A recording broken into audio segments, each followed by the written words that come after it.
we go. Alright, where was I? I believe here. Boop. Oh, that was just in the moment I hit that. Alright, well, welcome one and all. As you see, we're playing Ace Attorney Miles Edgeworth. I've been wanting to stream this for a while because I love this series. Turnabout Visitor, yes. Chess. Everything old is new. We're playing the game with HD chibi characters. Neat.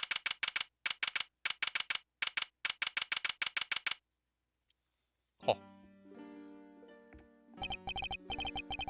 To make sure the defendant is found guilty.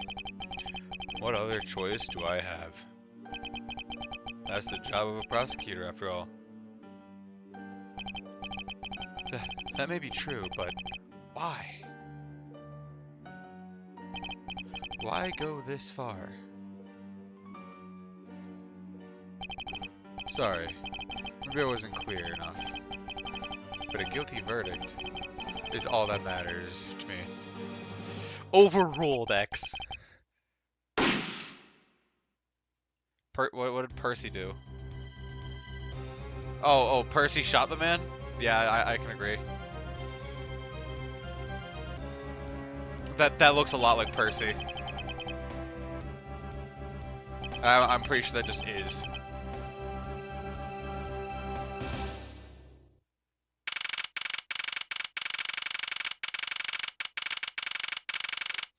And we're in, I think. See, matches Percy 2T, yeah.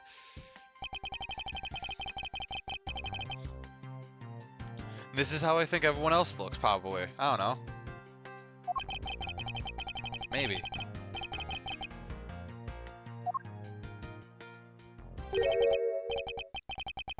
Uh-oh, my door's unlocked. Detective Gumshoe, are you in here? Oh no.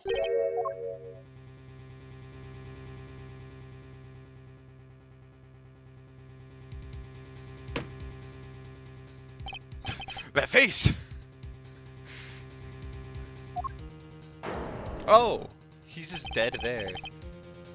It looks like he shat blood and just tried to cup it in his hands, but didn't quite work.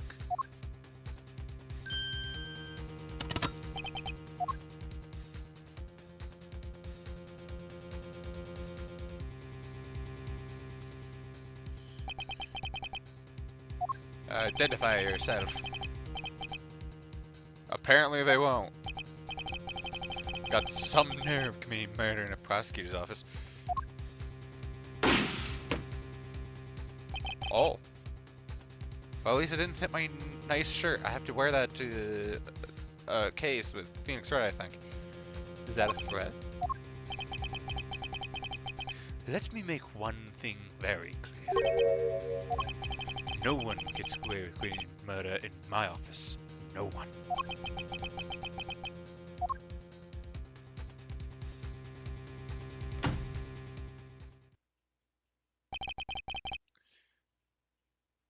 My name, Miles Edgeworth. Nowhere is a prosecutor in my local district. Little did I know that upon my return home after a month abroad, I'd be thrusted into a multitude of cases, and some very frantic and busy days.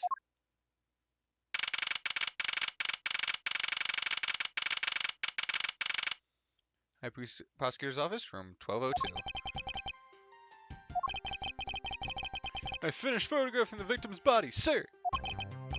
Very well. Please continue your investigation. Yes, sir. He's got a Steel Samurai in the background there.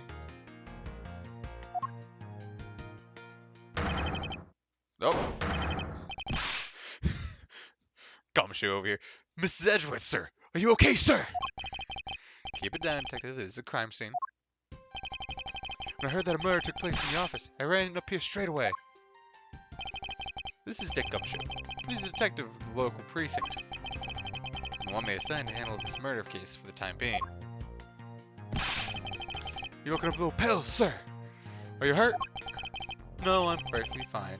However, Ah, look what they did to the office. He's totally trashed. Oh, he is. That is full. I didn't even notice all the animations that was going on. Them some good animations. I'm gonna just go with 15. Negative 15 on that one. Could have my foot claw with the dirt. I'd rather well. No one gets away with tracking mud into my office. Oh, sounds like you're getting really burned up with this whole thing. This crime was committed in my office, so it is my responsibility to solve it. Ho, that's just like you, Mr. Edgeworth. Okay, time to do some investigating. Agreed. Our first course of action is to gather relevant facts and leads. Let's not overlook anything, no matter how small, if we are to find the truth. So I keep any leads or information we find etched to the forefront of my mind. Speaking of things that pique my curiosity, why of all places did a murder occur in my office? Oh, it went to the Q button. Then I get a feeling that this is something I want to keep in mind. What happens if I hit E? Oh!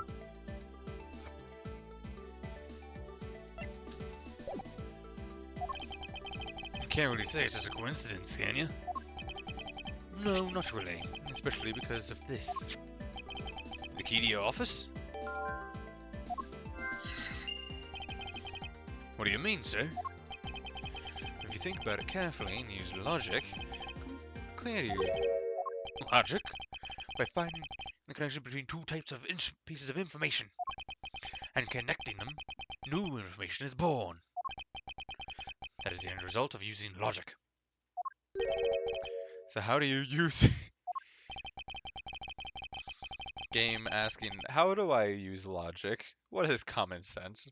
First, I recall the information we gathered with Q, then I connect them together with T. Now to use Q and recall the facts. I was saying W, whoops.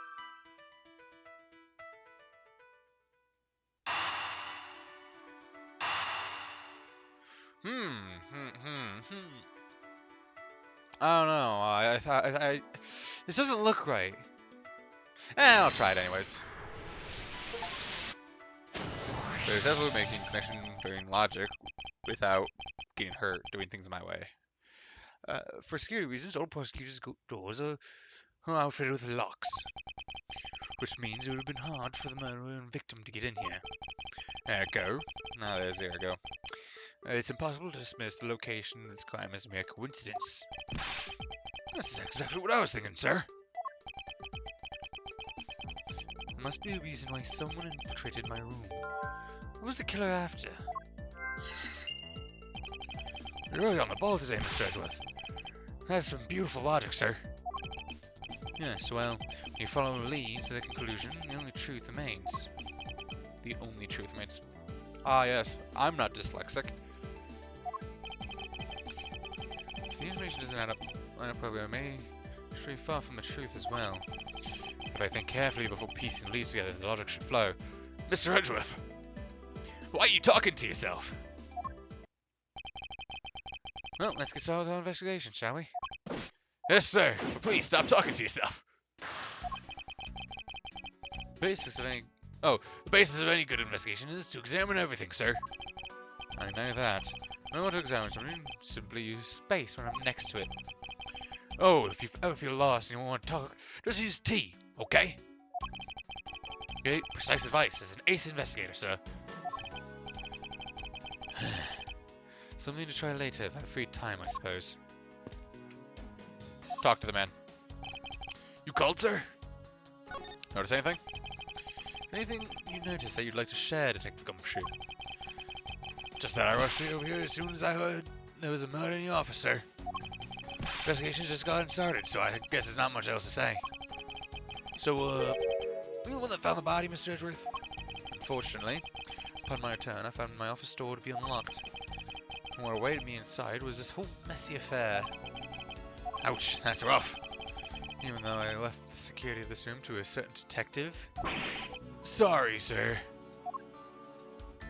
About investigating. I assume you understand how to conduct investigations, Detective Gumshoe? Of course, sir. Examine anything and everything with space. By checking various things out, we can gather all sorts of evidence and information. It's the evidence we've collected with E.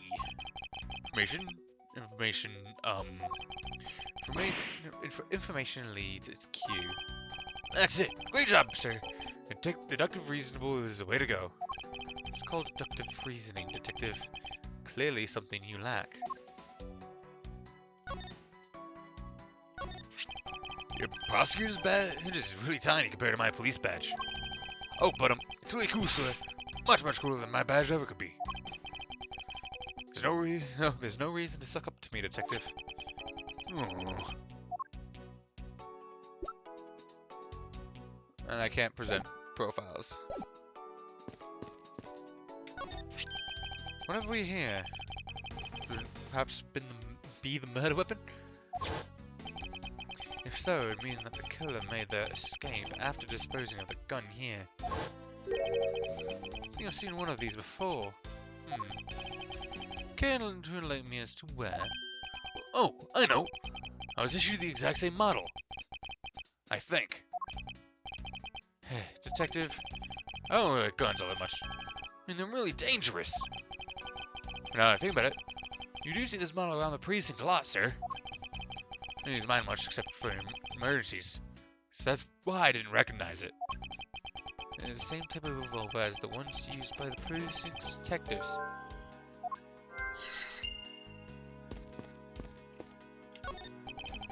Solve this case quickly. I'd like to return to relax, on the sofa.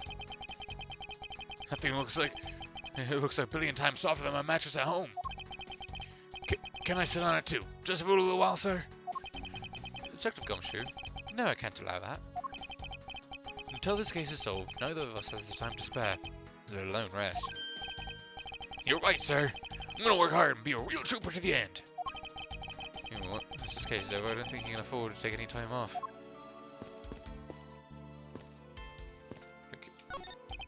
Well, it's a good thing my Steel Samurai idol was spared from any harm. Speaking of which, I still haven't actually sat down and watched any of that show. What's it about again? I don't know much about myself, but the hero of the Steel Samurai, Warrior of Nero Tokyo, is the Steel Samurai. The goal is to defeat the evil magistrate. It's a show geared towards kids.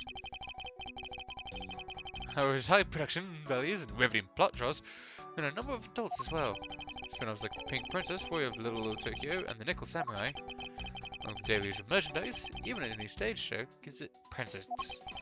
You sure know a lot. You sure you're not some sort of rabid fanboy?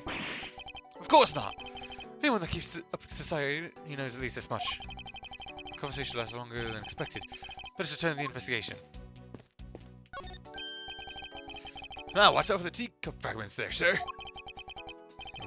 This killer's going to pay. This tea set. Nice. I'm really mad over this.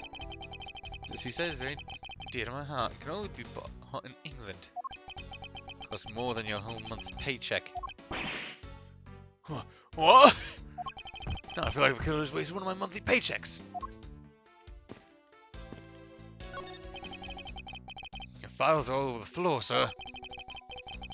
Probably fell down in the struggle between the victim and his killer. Oh, and I tried to keep this place spotless while you were away. I mean, this just rendered all the time and effort I put in pointless. I don't recall ever asking you to clean my room. I watered the flowers every day, just like you requested, sir. I just had to clean this as a weekend special. For half a day every Saturday, I'd come in and clean this place until it sparkled. Does he have a life? The answer is no. Ouch! They even knocked over your chess set. And all set up, ready for you when I got back. Figured we could play a few games. I had no idea you were interested in chess. I'm actually pretty good at checkers, so I thought I'd give chess a try. In that case, I suppose I set up some time aside after we solve this case. Though I don't expect games to tax my mental acuity much. Oh, okay, so you can just click. We finished photographing the body, so should we be alright to examine this area? There's expect every suspicious nook and cranny. Let's see here. There's blood all over his lower abdominal area. Man, I inspected his hand. Looks like a bullet passed. Oh, looks like a bullet passed clean through his stomach area, sir. Oh, he was shot. Yep. And until the autopsy is done, I don't think we'll get much more than that. Please have the body sent to the morgue once they're done processing the crime scene. I am all kinds of fucking up words. You're gonna be okay with keeping track of the evidence we find, sir? Of course. You say for swear, I know to keep track of it all. Alright, if you say so. Keep all the evidence I find either in or with my organizer. When I want to examine a piece, press E to open my organizer. My organizer isn't only for evidence. I keep people's profiles on hand in it too. You got my profile, sir? It's probably a good idea to make a habit of checking the facts off, sir. Sir, you gonna answer me?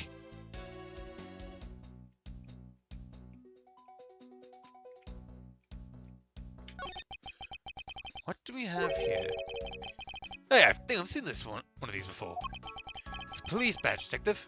Oh wait, shit. I need to look at the name and then read it out. It's a police badge, detective. Oh hey, I have the exact same thing actually. What a coinkydink. Let's take a look inside. Mr. Buddy Faith. B Faith. Buddy F. Ah. That one doesn't sound right. It would appear that our victim was a detective, just like you. Seem to go to a few pieces of pertinent information. Can we use some logic and figure out if any of them are connected to each other? Well, let's find out.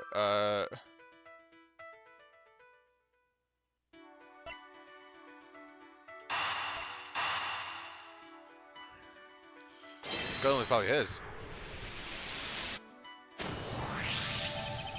A revolver, the standard model used by detectives, should belong to our recently departed. Detective Gumshoe, could you please thoroughly check the victim's body one more time? Yes, sir. On it now, sir. Excuse me, pal. Let's see. What have we got here? Miss Edgeworth, sir. He said we're in a gun holster. So it appears that our killer somehow managed to take the victim's gun from him. Find out about this revolver. As I always say, you gotta look really carefully at each piece of evidence.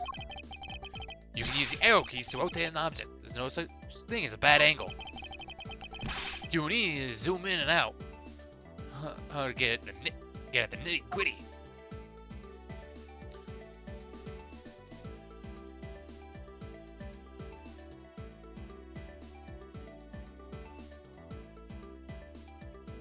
Excuse me, what am I looking at there? Sure, examine the trigger. I mean, it's so easy to take a life with just a pull of a trigger. You know, I can't ever see myself liking guns. But I love the ones that use that track and field meets to our races. Take off before it's fired, everyone always ends up following a lead. To chase you down for a false start, detective. Now that you mention it, you and I, when I finish first, always wind up in last place.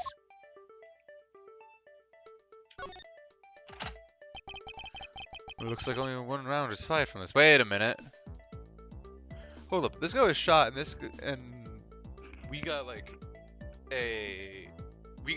our shirt shot at. So 2 bullets should have been fired. Wow, so the killer killed the Vic with just 1 shot after wrestling the gun from him. Sounds like a guy knew how to handle a gun, huh? Oh, Mr. Edgeworth. No proof for that. No, that is a distinct possibility. This is about all we're going to find out. We just send the body to autopsy. Jim! Oh, there's our killer. Why? Oh, why? Why does this have to happen to a guy like you? Are you alright? Don't touch me! Leave me alone! Just let me be! Sorry, but I can't do that. The investigation is still ongoing, so please refrain from touching the body. body? The body? You don't talk about him like he's just some lump of flesh. Look at him. Jim looks like he's just Wait. Why is he calling him Jim? His name is Buddy Faith. Sure. It's in a blood-stained suit, pal. Where are my manners? Aren't you that prosecutor? Why, yes I am. I'm Jocks Portman, prosecutor. Oh, Portsman. Jocks Portsman. Jacques Portsman? I'm trying to find the pun.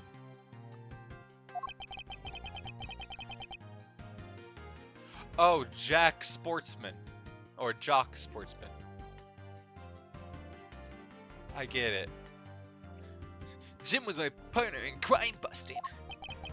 I'm Miles Edgeworth, and like you, I'm also a prosecutor. Detective Dick Gumshoe, sir. So you're Miles Edgeworth. Guess this is your office. Yes, that is correct. Then it was you. You're the one who killed Jim. Hey, don't jump into conclusions, pal. Just calm down, okay? No, I'm not. I know how things work around here. High prosecutor's office doors all have locks built into them. And only the owner of the office has the key to his or her own office door. That is correct. However, I was not the one who killed your partner. Yeah, Mrs. Edgeworth has been overseas on business trip this whole time, pal. Key to the door was with me the entire time, okay? Who could have get in here was me.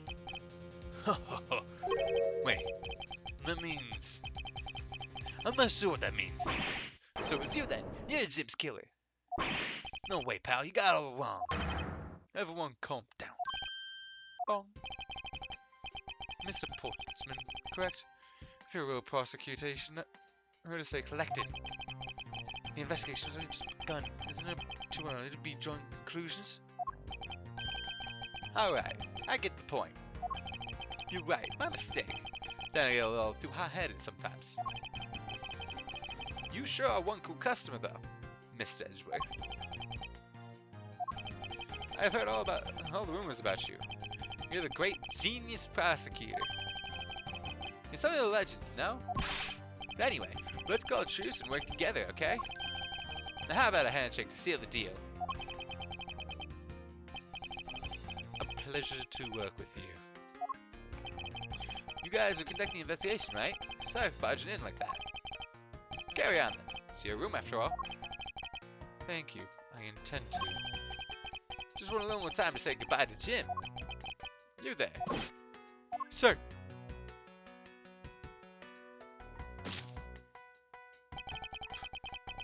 He just sort of like, fuck it. I want you to capture this scene on film for me. I farewell to my partner, Jim.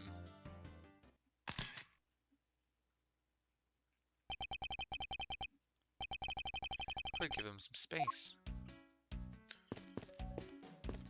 What about this? This feels like it's not fully there. Oh, it's a trophy. Knight of prosecutors, right? King of prosecutors.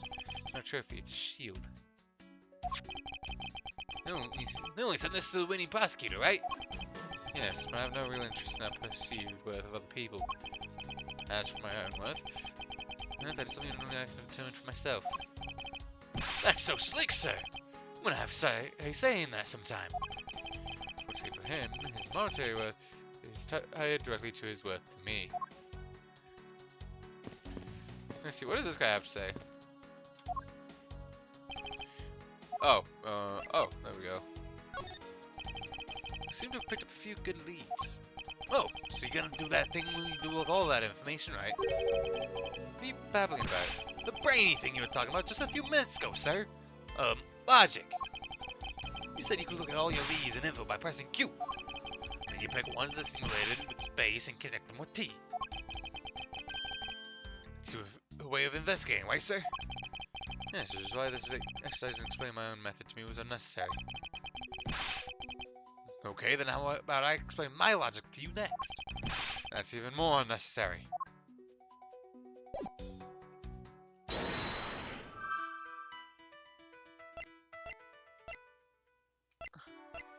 I feel like those two don't match quite yet.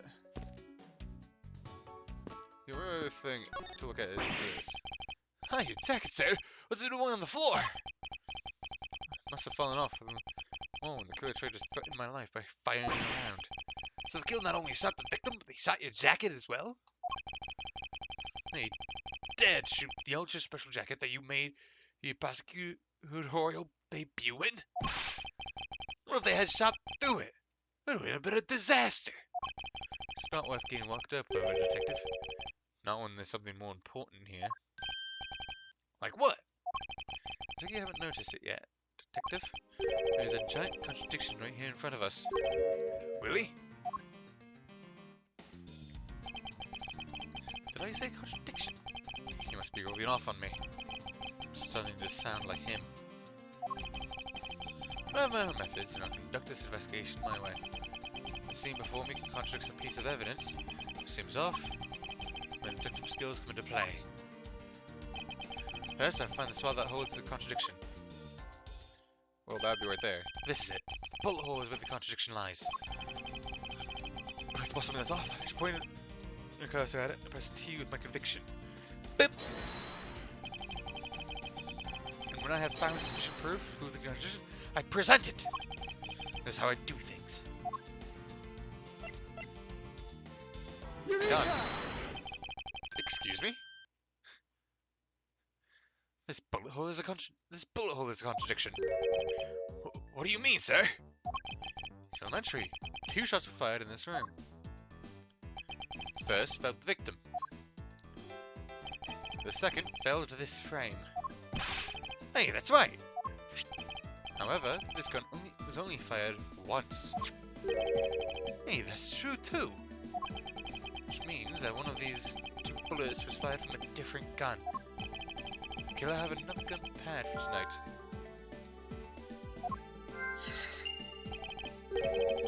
By the way, I noticed something, sir. Yes? What's that thing sticking out from behind the frame? Oh, that. It's a secret safe. Secret safe? Oh, I smell money. I suppose the trouble to say it. Nothing like what you imagine is inside. You can kindly move this frame out of the way. Roger that. Sneeze, sneeze. Talk about dusty.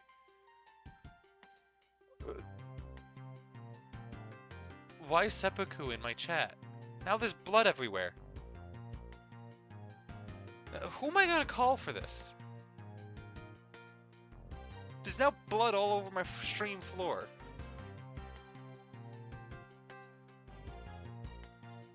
What am I gonna do? Well, I guess I'm just gonna leave it there for now. Maybe we'll turn it into a nice decoration. True, it is a fun word. But still, there's now blood on my floor. Sky, what have you done?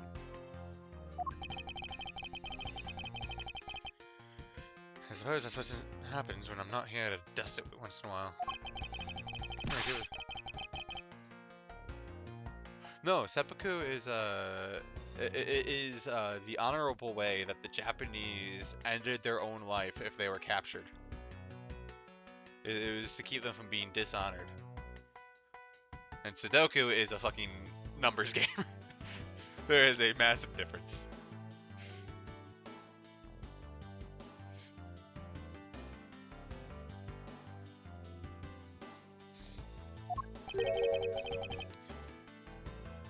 I only know of these things because I had to study a bunch of different places in high school.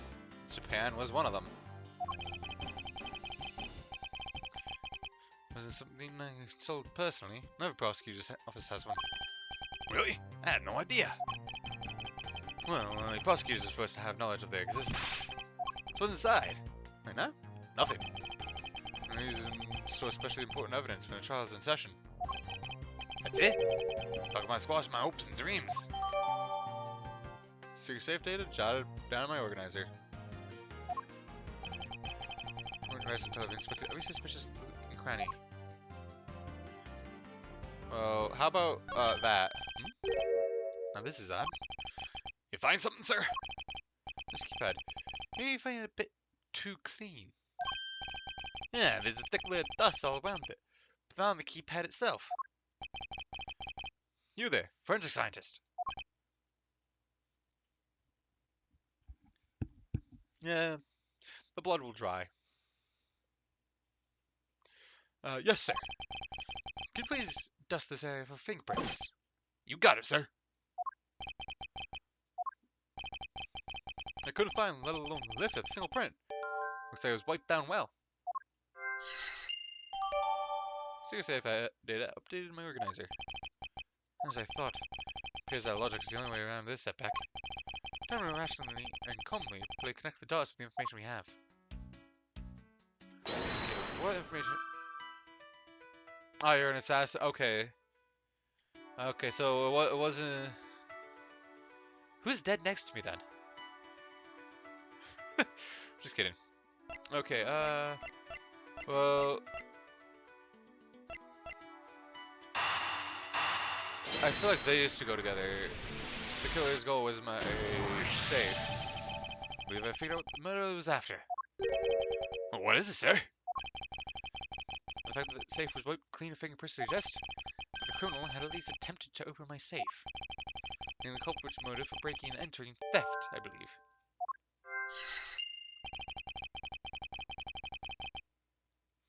Oh, you're sick? That sucks. Well, I hope you've taken the medicine necessary for your sickness. I hope you get plenty of rest when you need it. And I hope you get well soon, because it's nice talking to you. What's medicine? Fuck. How does one explain medicine to fairies? Uh, Herbs crushed into powder and taken orally. That's best. That's the best description I can give you.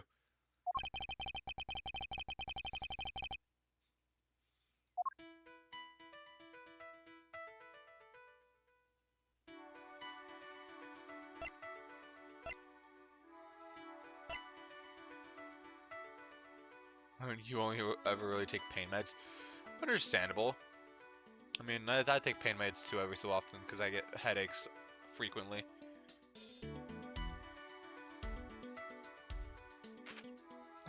But if it's like a headache, like what I have, if you take what is it? Like headache medicine, like Excedrin, and like over-the-counter allergy pills with it, it's like a migraine killer. Oh, you got the sneefles? Nose spray is your best friend right now, and allergy pills, just in case it's allergies. I feel like I don't have enough information though. True, I myself absolutely hate nose spray. Feels weird sticking anything on my nose, especially the COVID test stuff. Let's see, is there anything else I can glean? Should take Reactant for my allergies, but I don't. Why don't you take your pills? I can't even. Actually, what can I present to you? There's not much I can present. Shit.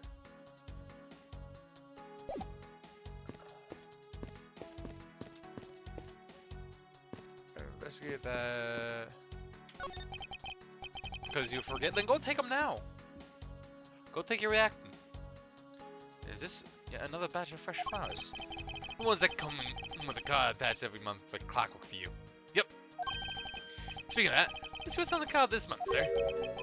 All will be resolved. Wendy.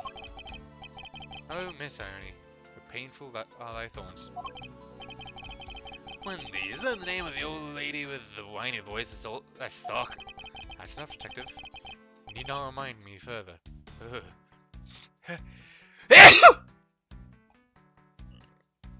Ah, bless me. Sorry about that. I felt that coming on.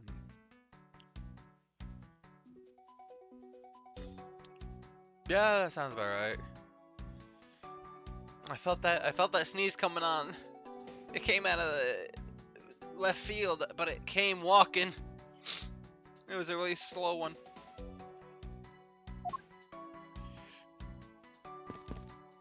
Is there anything else I can investigate here? Oh, wait. Mr. Portsman, a word if I may. Sim, I swear I'll find your killer and bring them to justice. This is you wait and see.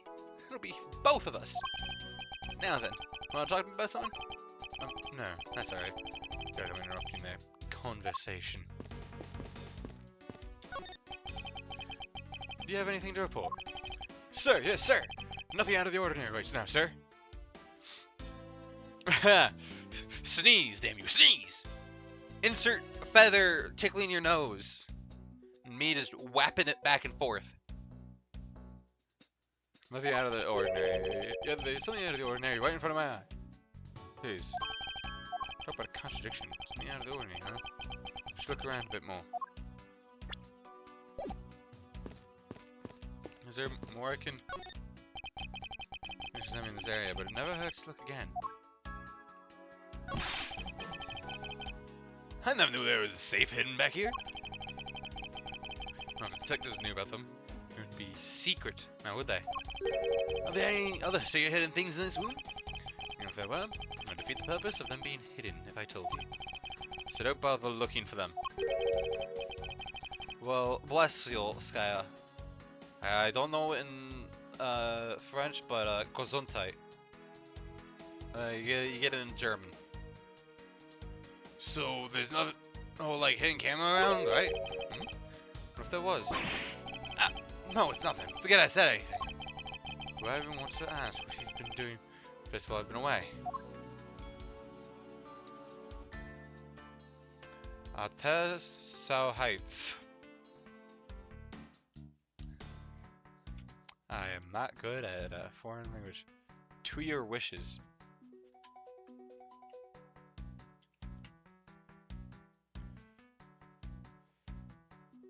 There's like Soites? Artesoites? I feel like I got that wrong as well. Do I have any more information on? No, I don't.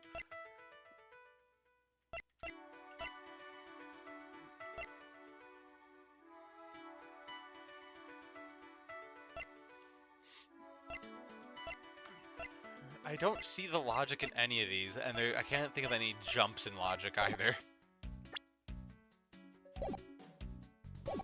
Suet. Okay. So it's Artesuet.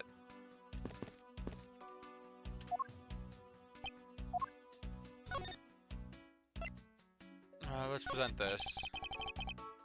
I'm just a little detective, so I'm not sure what I should do with that other than to arrest it. But the only talent you have. Oh wait. The victim's gun, huh? The same model as mine. Tool used to protect lives. Artesuet. Artesuet. I hope I got it right. Language is confusing. Those who take a gun in hand with a great responsibility. I hope you understand that. I don't really use my gun at all, sir. The only time I use this baby is when I'm fighting a hot duel with a convict to look ultra cool. You're doing so well until that last bit. I had no idea you had one of these things. I mean, I thought I knew everything you must know about you, Mr. Edgeworth. I caught a glimpse of the hidden side of Miles Edgeworth. There's a great deal you don't know about me. At least, I hope so. Languages are confusing. But one of these days, we're gonna have like one universal language. I still can't present any of these. Let's see, what do you have to say? How is it coming along?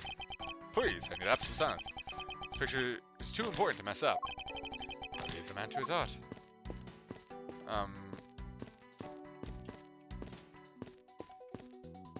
Oh, hello.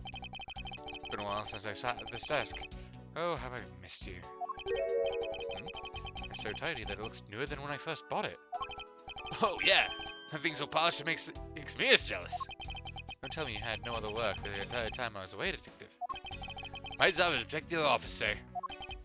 And you did such a good job protecting it that a murder occurred in it. That's harsh, sir.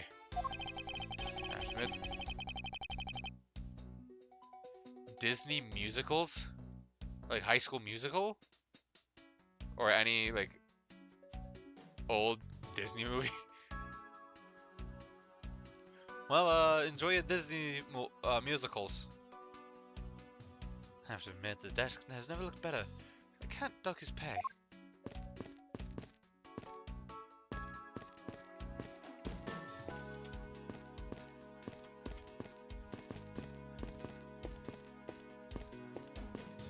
Can I... Okay, so there has to be a leap in logic of some magnitude.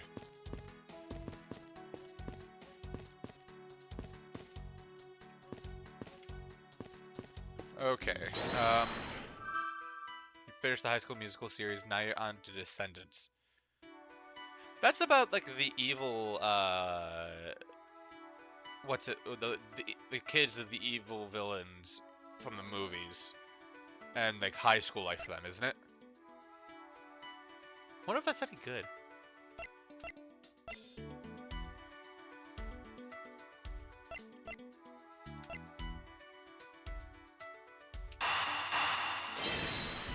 Here's to hoping. That worked. They're fun. I didn't like... I got like a few clips of High School Musical. I just didn't like it. Files played on the floor are not the result of a struggle between the victim and his killer. I mean, like, when the killer tried to find something, sir? Precisely. You need to figure out if any of the files have been stolen. Yes, sir. Shelve the files like you've never seen them before. Even at a library. Sure, let's give that a try. Why do all the good ones always die young? Surely you must ponder that every once in a while, Mr. Edgeworth. No matter how much we've met, the dead will not come back to life. All we can do is search for the truth. And, so what is this to do? How are we supposed to go about finding the truth? Okay, some of the songs are good, but I think Descendants is better than music and choreography. Well, I guess I know what show I'm watching after this next one. Probably watch Descendants. Because right now I'm watching Avengers Assemble. Because I saw clips of that and it looked interesting. Well, I keep seeing clips of it and it looks interesting. So I decided to watch it. I'm on season 2. Out of like, I think 5. First, we calmly restore the files to their rightful place. You got it. Here, let me help. So this file goes here, and that book goes there. You should know a lot about where things go, despite being Mrs. Edgeworth's office. Descendants also has 3 movies. Wow. That's a lot of movies. Technically, Avengers has 4, though. And, like, 20 different shows. But I'm not gonna really get into that. But after you like finish the first season, tell me what you think. Because by the time you finish with that first season, I'm probably finishing Avengers Assemble and moving on to Descendants. Because I'm the one who keeps it tidy, pal. Okay, done.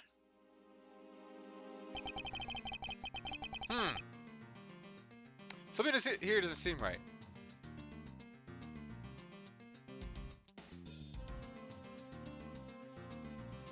It appears that the murder was definitely committed here. The bloodstains on the bookshelf are still fresh.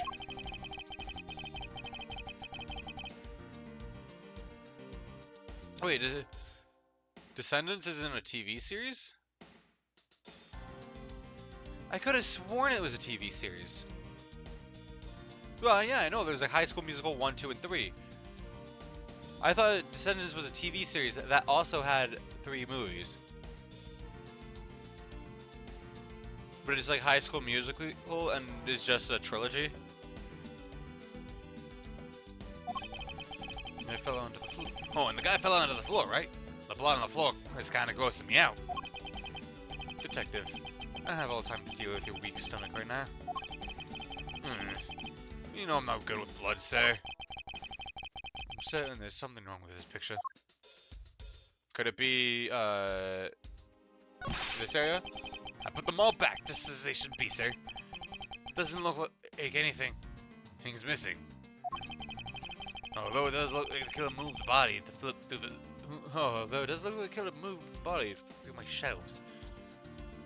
Made animated shorts TV series presented, hence after it burst into popularity. Ah, okay. Huh. Still, 3 movies? I could probably binge through that in one work shift. Especially if it's a slow one. I wonder if they found what they were looking for.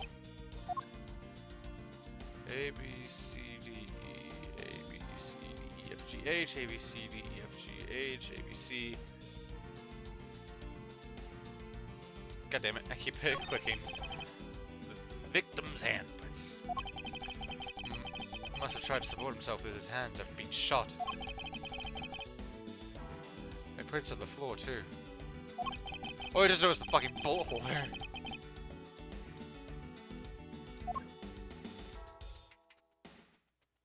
This musical, they made a musical TV show based on the movies. Students of the school where it was filmed, doing the High School Musical at said school. Oh, well that's called a documentary. I think. But a musical TV show documentary thing. Weird.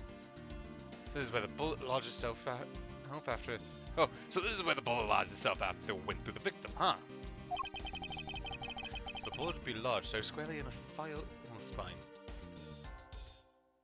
Okay, so it's just High School Musical, the TV show, rather than how it was made. It's very confusing. Yeah, I bet. All I can think is of the YouTube video where they did bad lip reading of it, and it's very funny. Indicates the files are ransacked after the shooting had occurred. And I guess the victim was moved because he was in the killer's way. Indeed, Gumshoe, in fucking deed.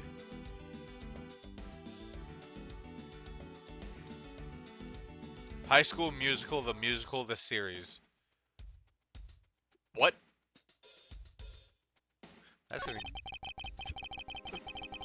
give me a fucking hernia. Or an aneurysm, one of the two. Oh, I bet fucking not.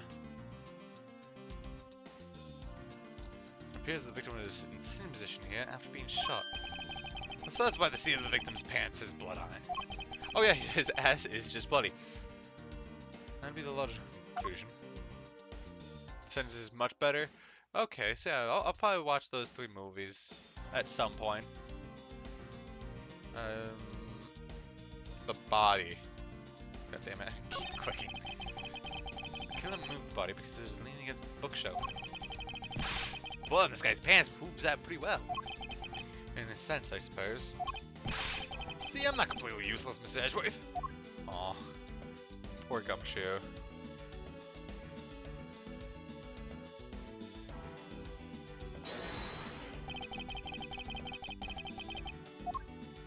Okay, wait, hold up.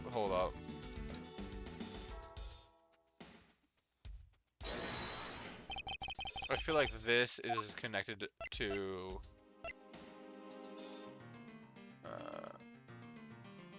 Oh god, this is gonna hurt me if I do this wrong.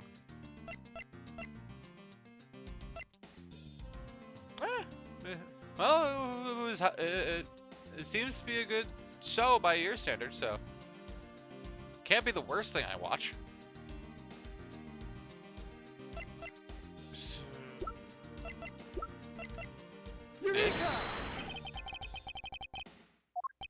I don't really see what's so wrong with that spot. You see, therein lies a contradiction. Mr. Edgeworth, be nice if you just admit that when you're wrong. What? That wasn't a mistake. Just keep me on your toes, detective. There's technically a 4th, but we don't count it because it's brand new characters. It sucks, and all of the original cast refused to come back because of one of the main 4 passing away, and they felt it would be right to continue the series without them.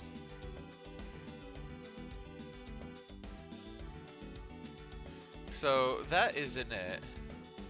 And I can't just say, do I have any other logic I can use? No.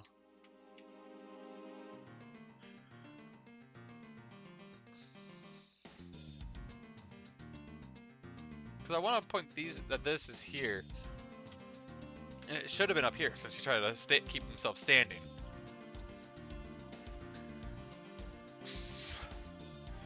What am I missing here? I'm missing something. Yeah, it's got to be like a leap in logic or something.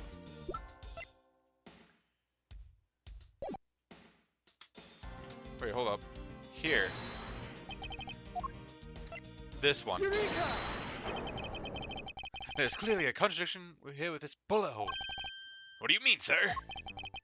You don't see? Quite simply, the bullet hole itself is too low.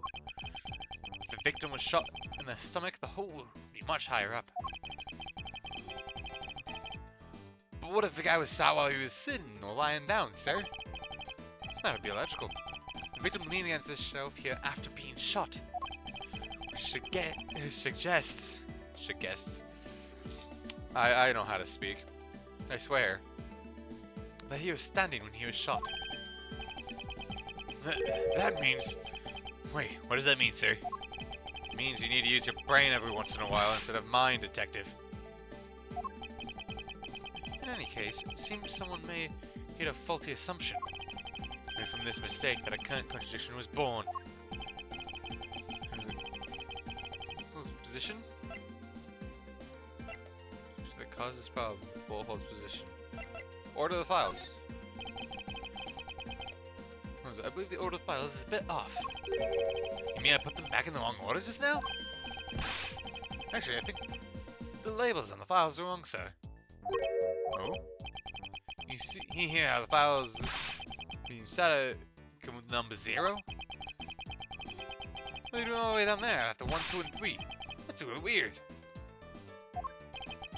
Actually, what we're going to now is that correct order.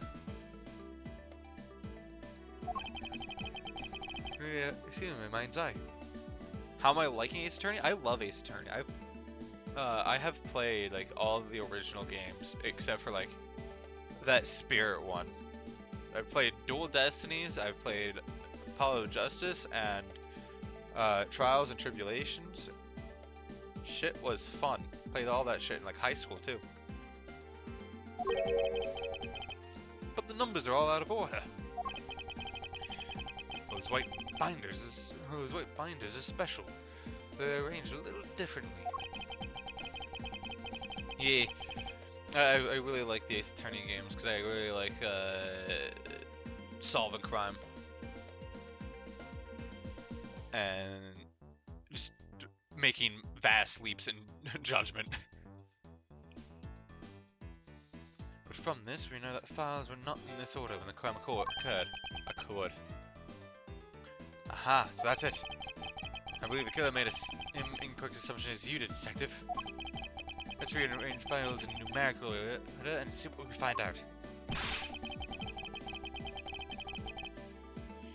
You think it'd be okay to prop the body back up to how it was before it was moved?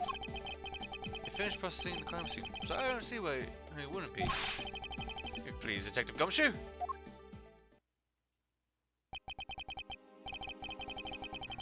As I suspected, the bullet hole is now where it should logically be. The killer went through my files first before shooting Mr. Faith. And then put the files back in numerical order, I guess. Oh, shit. And then put the files back in numerical order. Exactly. And then proceeded to shoot the victim. But why would someone kill a man and look through your files one more time? Puzzling indeed.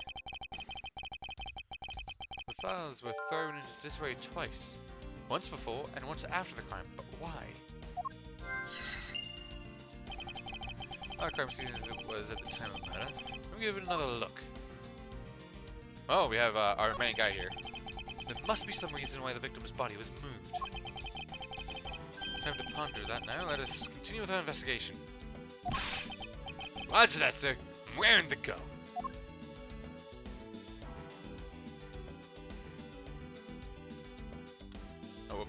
about that. There we go. These handprints belong to the victim, right? Makes sense with the body position. Yes, must have left them when he was trying to support himself after he was shot. However, the final position of the body shows that it was moved. Over this crime scene with a fine-tooth comb one more time. Oh, there's only one spot left. As I expected, the bullet hole is now it should logically be. Where the killer went through your... Oh, and we figured out the killer went through your bookshelf twice. Indeed. Many things the killer did not... killer did that didn't make sense. Figure out... Well, I guess we need more information. What's over here?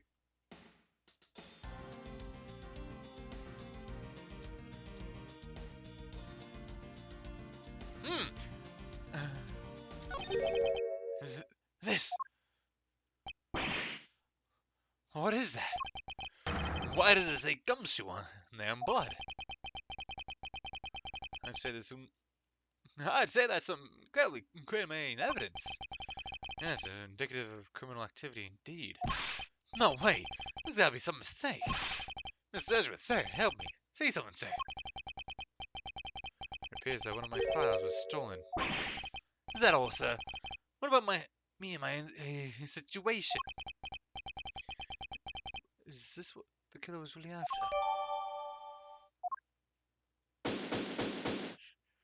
OH?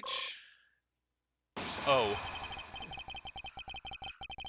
Looks like Jim was able to leave us in the name of his killer in the end. And this most important message managed to reach us. I'm telling you, it wasn't me! You can't be terribly pleased to hear that your beloved partner is the guilty party. You're going to accuse Detective Gumshoe of being the culprit. I sincerely hope you have some proof to back it up. Jim's words, they're more than enough, wouldn't you say? If that's how you want to play it, then at least allow me to understand your reasoning. You got it! I don't like this one a bit. There's something strange about this man's attitude. There must be some sort of flaw in his logic we need to dig out. Mr. Edgeworth, what are you gonna do? I always do in court. I'm gonna cross-examine him.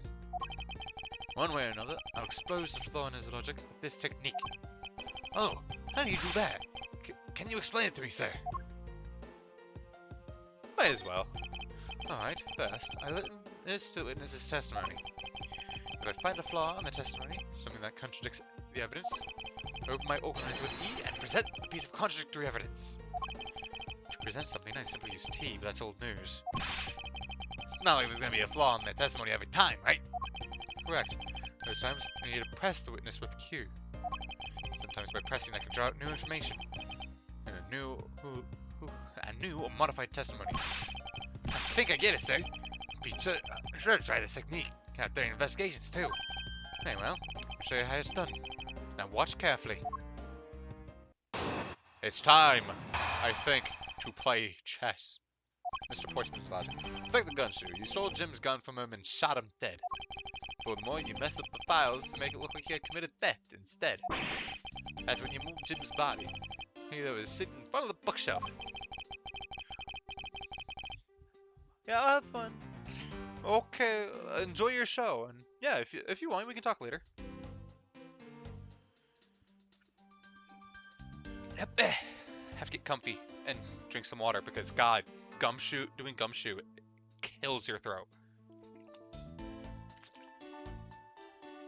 Thanks to that, he didn't notice the bloody letters because his body was hiding. It would be by his final words that he would be brought to justice. Well, a few things wrong there. The gun was fired twice. Or there was two guns, rather. You intend to argue that the victim's dying messages points to his killer. I can hear his voice, and he's calling for his killer's arrest. Are you sure you're not mishearing his words, Mr. Portsman? There's no way Detective Gumshoe is a culprit here. I'll find the flaw in this man's logic, and expose it with credible evidence. Rebuttal.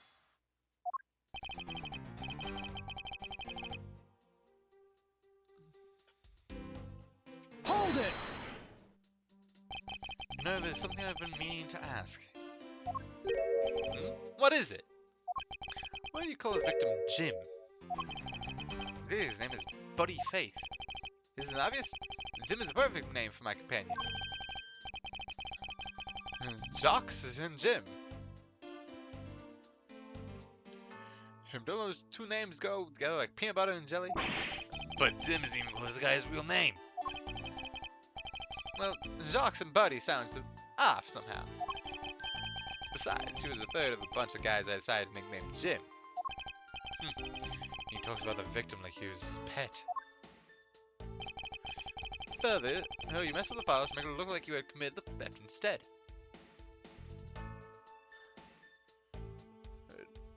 Hold it!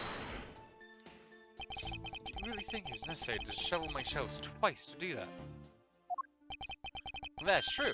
Okay, then maybe his real intent was theft. Hey, are you accusing you of stealing something from Mr. Edgeworth? It's a possibility. Maybe Sally's been cut so much that life is getting a little too rough to handle. How do you know that I eat 3 square meals every day, pal? Okay, so all 3 of them happen to be instant noodles, but... Poor thing. What an evil prosecutor you were paired up with. And what a motive, no? Moved Jim Body, was sitting in front of the bookshelf. Hold it! Press this.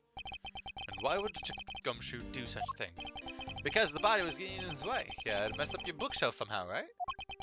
Anyway. But thanks to that, you didn't notice the bloody letters his body was hiding. Hold it!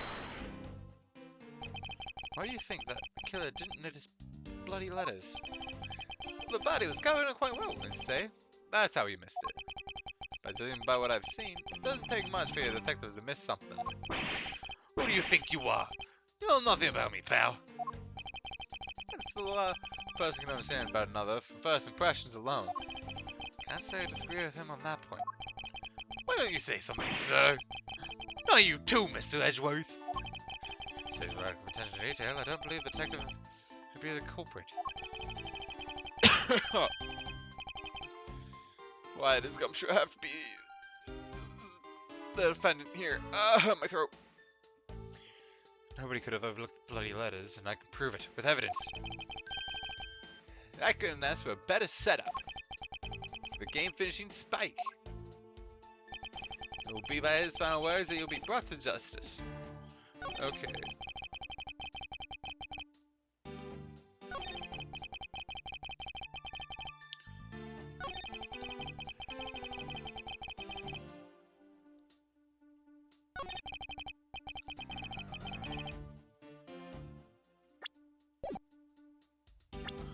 Can I present profiles here? No, I can't.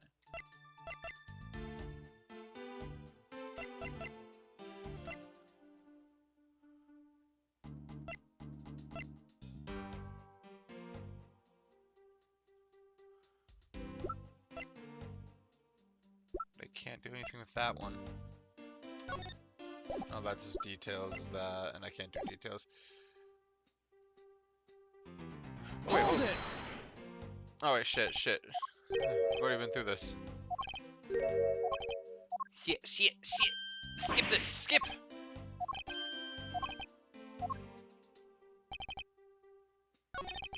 Well, I want to present, this. Objection! Mr. Portsman, there's a large flaw in your logic. Really? I think it holds up rather well, actually. Anything's wrong with it? Nothing, let's move on.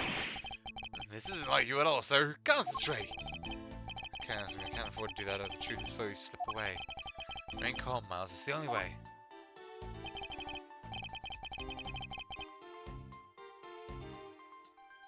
Only one was fired, though.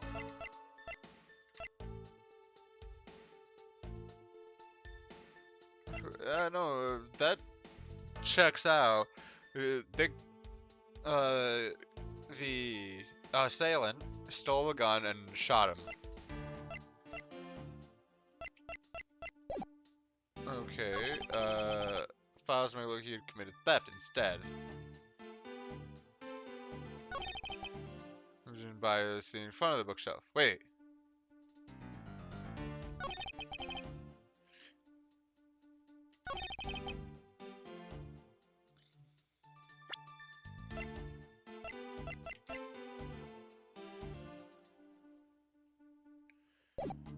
nothing that says... So... He messed up the files, meaning he committed theft. However, when he moved... That's when he moved Jim's by sitting in front of the bookshelf.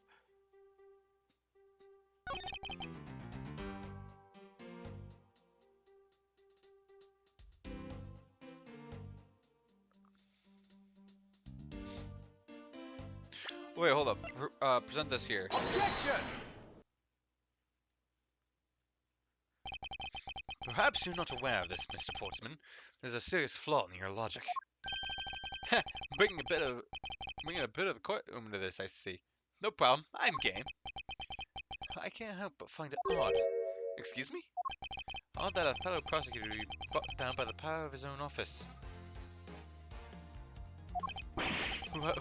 What are you talking about? Oh, you're joking, I get it. If you have the time to laugh, then you have time to take another closer look at this. You still don't see it. Well, may I direct your attention to the missing file? What? That's impossible! What's impossible, Miss what's impossible, Mr. Portsman? Nothing.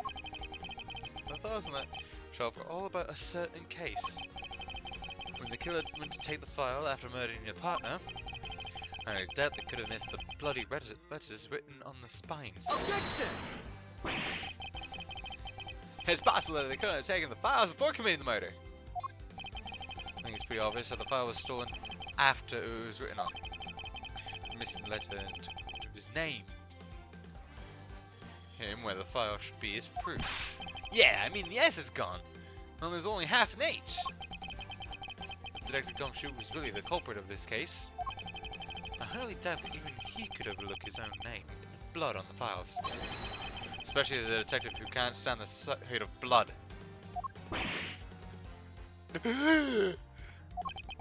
Which means, what exactly?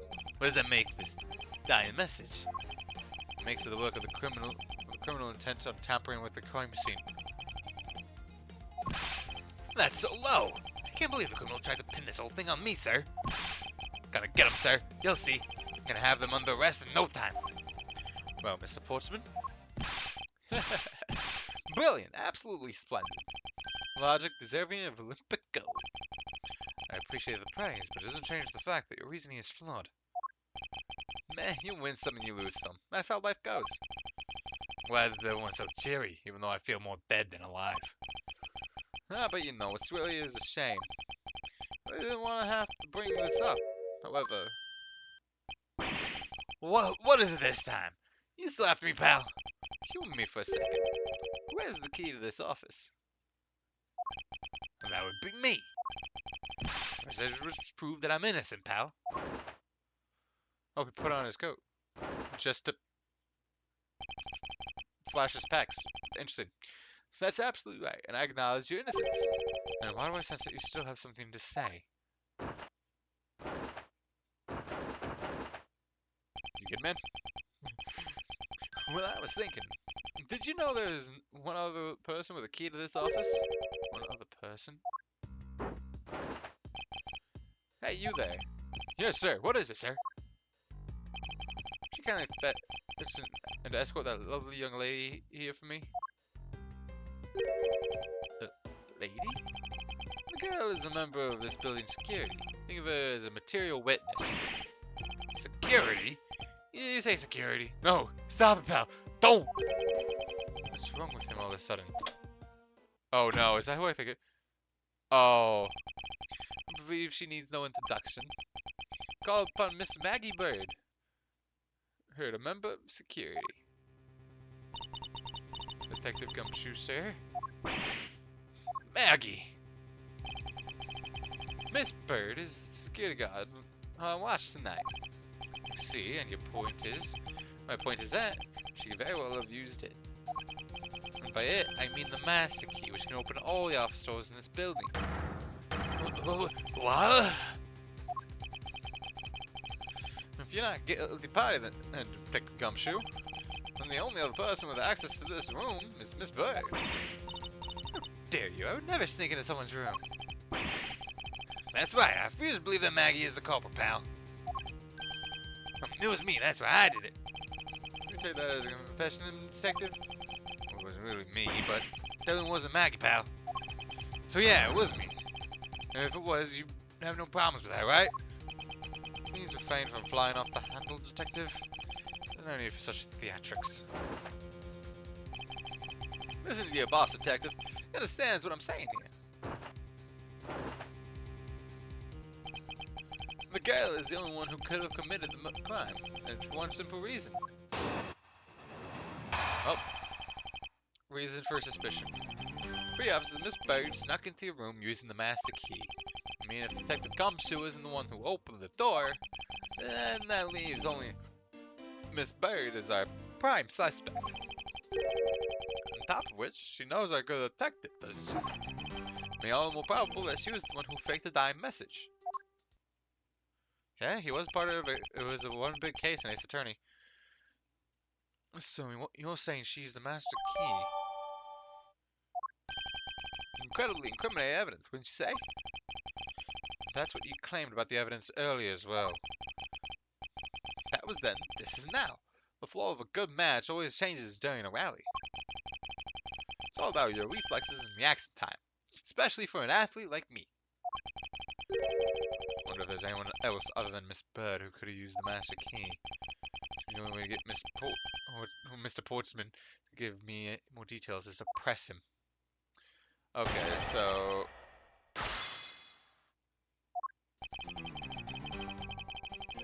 it's pretty obvious that Miss Bird's. Oh wait, hold on, I already. Let's press first. Are you sure Miss Bird is the only member of security who could use the master key? There's only one person on staff at this time of night, and tonight sees it. Isn't that right, Miss Bird? That's true, but I wasn't able to use the master key at the time of the crime, sir. Wasn't able to? What's that supposed to mean? Yes, moving on. I'd hate to get sidetracked by something unrelated. What do you mean unrelated? What the hell did she say, pal? You can't really trust her not to tell lies. Plus, I hate wasting time. Should I hear Miss Bird out? Yes. Not so fast. I too am interested in what Bird has to say. Didn't I just say it'd be a waste of time? I don't need to hear her lies. I'll be the judge of that. Miss Bird, if you please. I discovered that the master key was missing at around 1 AM, sir. What do you mean by missing?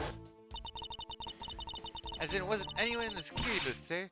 The killer must have stolen it. Miss Portsman, I believe this to be an important piece of testimony. Oh, I said miss. Don't you? I can't believe that someone like you would be taken in by such words. I'm not lying, sir. Objection! If that's the case, I'd like to know why you have the master key now. I don't quite know. It just reappeared all of a sudden, sir.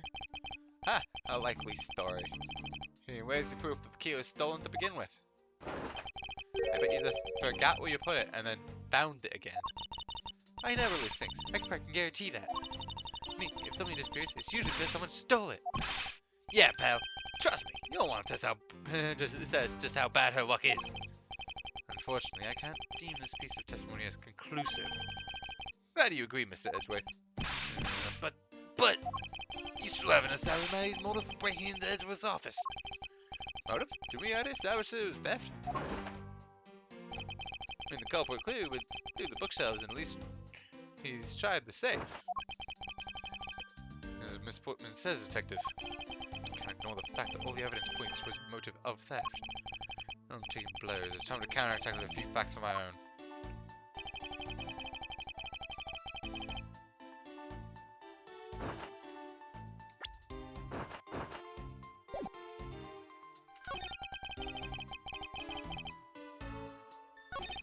I just keep pressing. Hold it! I concur that the culprit's motive appears to have been thievery. However, that here the great Miles Edgeworth is in agreement with little old me. However, in regard to the investigation of bookshelves and safe, hey, good thinking. That's my opinion on the matter. It'd be too much for you to allow me to complete a full sentence. Hold it!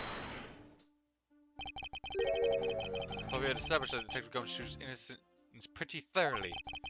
It's just a theory. One hypothesis among the many possibilities. I mean, I had my doubts about Miss Bird from the very beginning. If that's the case, why didn't you mention her first? Now, no make that face. See, there goes the truth. We're running the other way. Let's pick up the pace and see if we can't catch up to it. I don't think you're catching my drift. But we are in agreement that the detective isn't the killer, right? Hope you understand when I say that since she's the only one who could have opened the office door, and that leaves only Miss Bird, who is our prime suspect. Now, I remember the case she was in, and it definitely does make her seem a lot more guilty in this game. Hold it! But I'm gonna press more.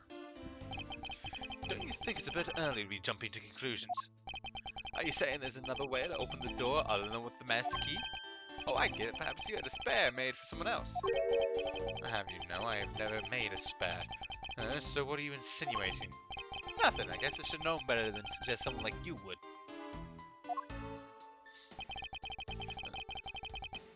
Hold it! Is there anyone in this district who hasn't at least heard of Detective Gumshoe? Good point. He's practically a celebrity amongst us prosecutors. Really? I never knew I was so talked about, sir. We're holding a collective breath, you know. When you scoop so belly, you're literally chased out of the forest. Wait, what? What? Is that true, Mr. Edgeworth? Of course not. That's hogwash. Don't scare me like that. What was that, a heart attack there? You know, more probably she was the one who faked the dime message. Do I have anything that I can? Oh, it says I was stolen.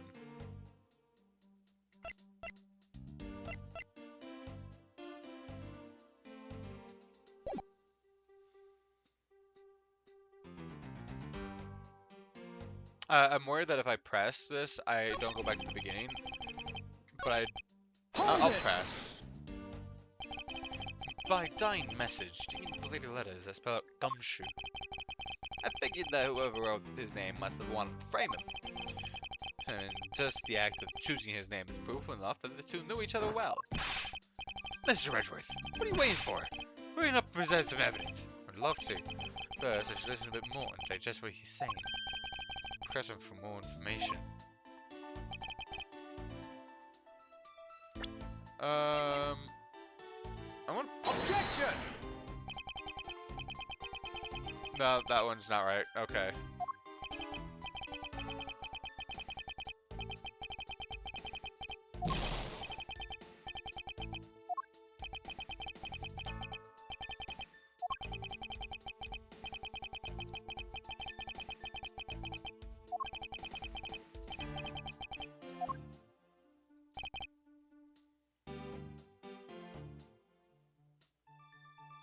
Oh wait, I was about to make the same mistake. Hold it! Whoops. Whoopsie daisies, whoopsie daisies.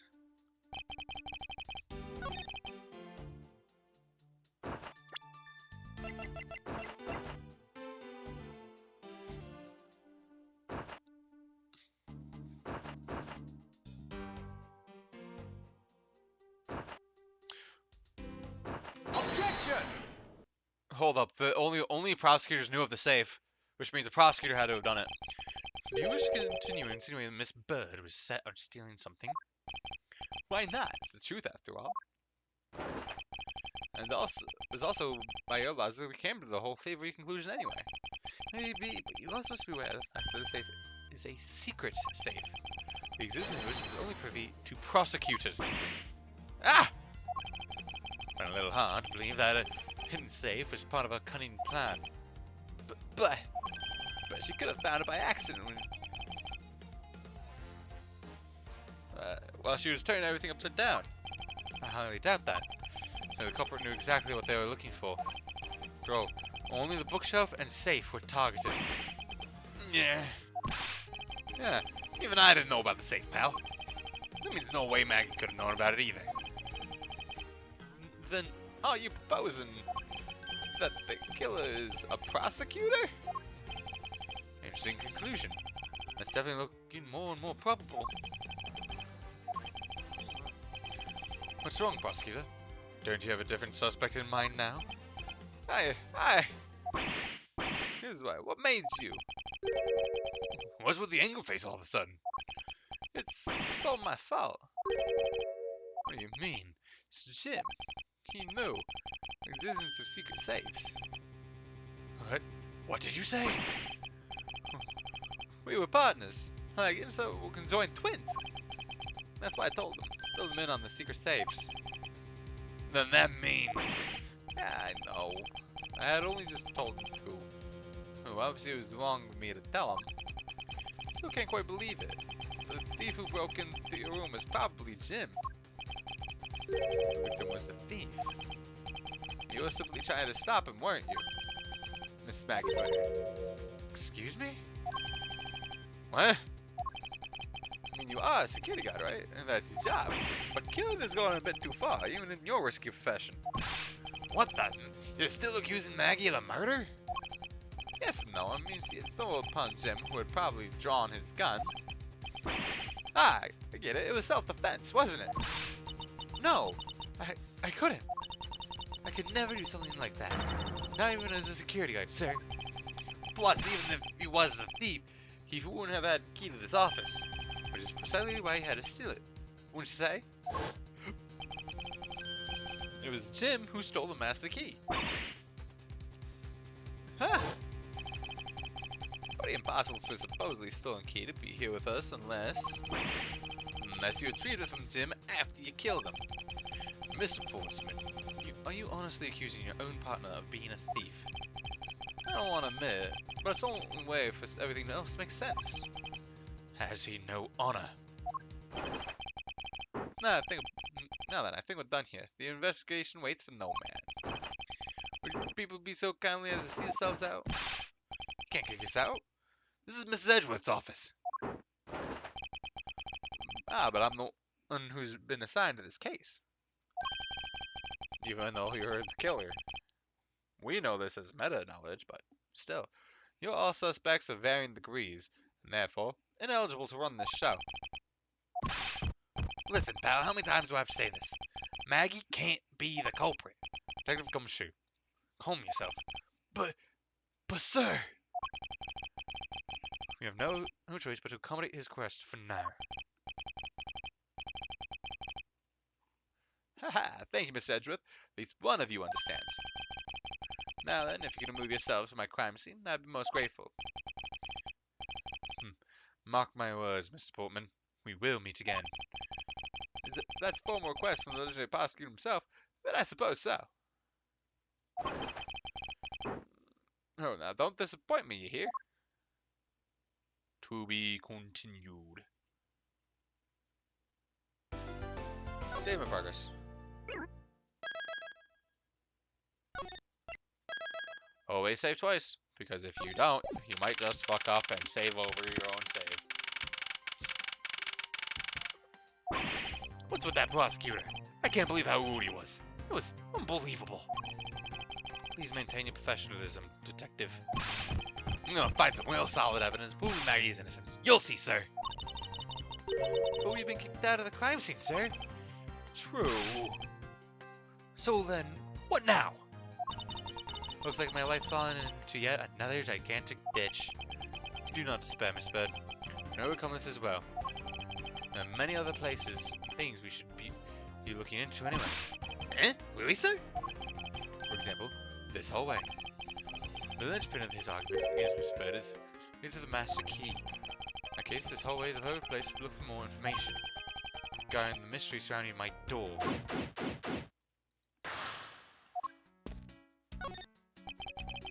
Some tough expect every suspicious looking cranny. Bravo 2.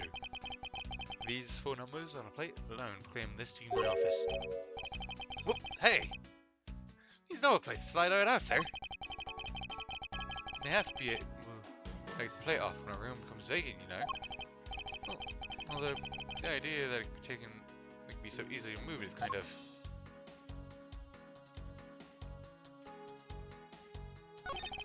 I've seen any signs of 4th century. According to the guard, no signs that the lock was picked either, or sorry. Meaning that the door was really opened with a key. Did you happen to ask if any prints were lifted from the doorknob? Apparently, the doorknob's clean as a whistle. Wiped it, I think. Let's see if it is. They did a good job of not leaving any clues behind. Minimalist yet classy door, made of top quality wood. Aesthetically made, making it near impossible to break in by force. It's almost majestic, sir. Wish I could be as stately as this door. Only Gumshoe would praise his door as something greater than himself.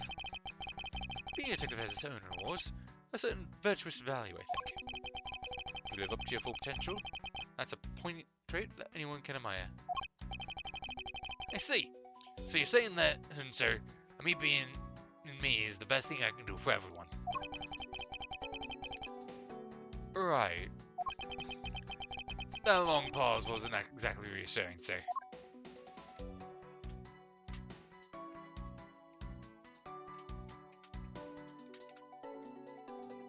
Okay, I think I've investigated all I can here.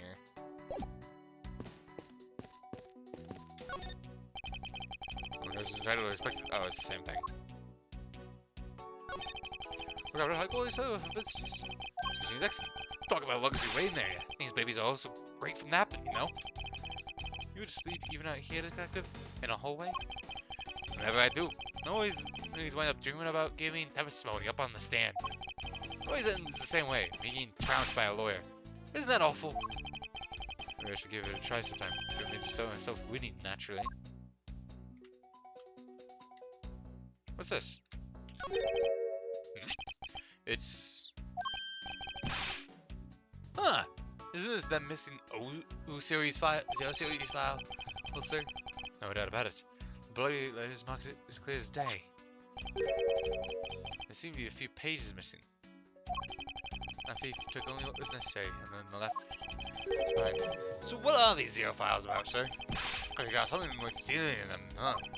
Not particularly. A collection of court case files. However, the cases within these files are not mine. They belong to the High Prosecutor that used to occupy my current office. One of my reasons was to say I was charged with keeping them as they were. I mean, then that means the thief also must have wanted the file for a specific reason, right? It would seem so. Only the pages related to the case from 10 years ago are missing. I wonder why anyone cares so much about an old case.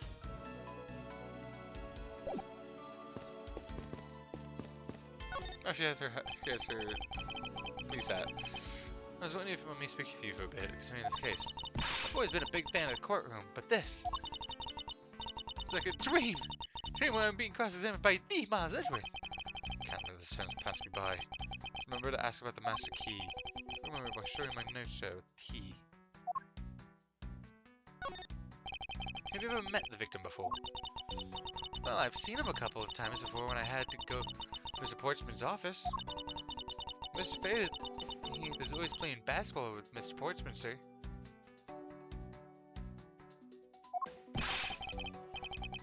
That sounds like fun. Just once I'd love to play with them. Sounds like fun, but only the person ever taking a shot was Mr. Portsman. What Faith ever did was pass him the ball, sir. On second thought, I don't think I'd fit in at all well with them. Mrs. Maggie Bird, correct? I take that you were an acquaintance of the detective. She was under my supervision back when we were still on the force, sir. One day she got caught up in a murder and things started going downhill, so she quit. But I owe a lot to Detective Gumshoe for introducing me to my current employer. Or so I thought until a few hours ago. Before I was about to clock out for the night. You got caught up in this whirlwind of a case, correct? Don't worry, my whole life has been nothing but a whirlwind of bad luck and failures. Huh? Since I was 6 months old, when I fell from the 9th floor of my apartment building. Hit by all sorts of vehicles, gotten sick from all sorts of foods, failed at almost every test I've taken, experienced almost every kind of disaster. Now I even managed to be named a criminal just when I become a security guard. That's a lot to go through in one lifetime. I know. That's where I thought I had finally found my happiness.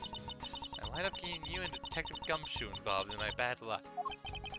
Nor do you need to worry about me, Miss Bird. Nor do you need to worry about yourself. I will solve this case and prove your innocence. All I ask in return is for your cooperation. Yes, Miss Edgeworth. You can count on me. I'll do all I can to help. Okay, let's present the master key.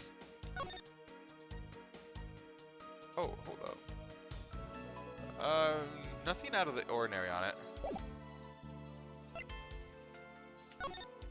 And that's just that, okay. Present. So, when did you discover that the master key was missing? By the time I realized, I think it was around 1 AM, sir. I noticed it was back around 2:30. It was just sitting there on the ledge where the security room's reception window is. I'm sure between those two times, it's not gone, just gone, but stolen. And, sir, why is the key stored in such an insecure space? It's not like that, sir. We always keep the key further inside the room, away from the window. Always, you say, except for this time, correct? Well, I admit it was a bit careless, but I had my reasons. Because I was sort of using it at the time. It was after I had used it that I left it sitting out on the ledge. She used the master key?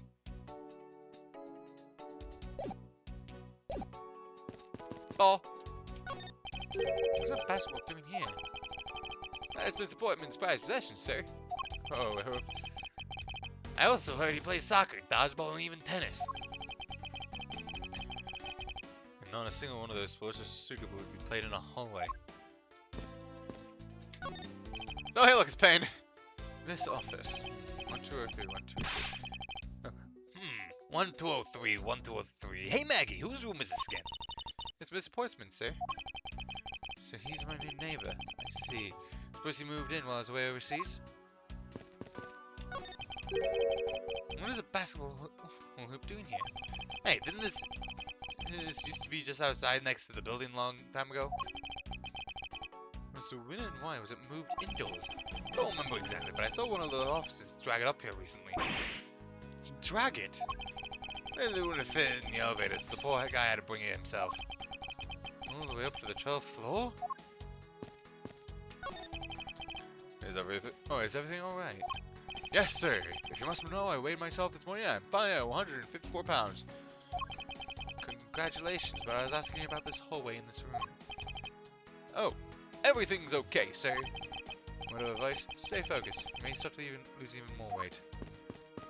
Payne, what are you doing here? Looks like you're in quite the pinch, Mr. Edgeworth. To be sure, a murder within the walls of a prosecutor's office is no trifling matter. You must find, apprehend, and punish the killer accordingly. Post haste. Sounds like a messy case you got out on your hands. If you feel lost and need some advice, my door is always open. Oh, gracious. I'll keep your offer in mind. Who is this guy again?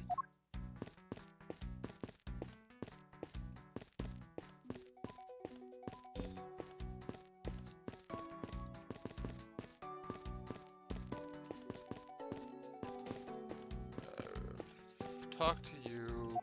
Let's talk to Gumshoe. Anything of interest? Detective Gumshoe, you look rather intrigued by something.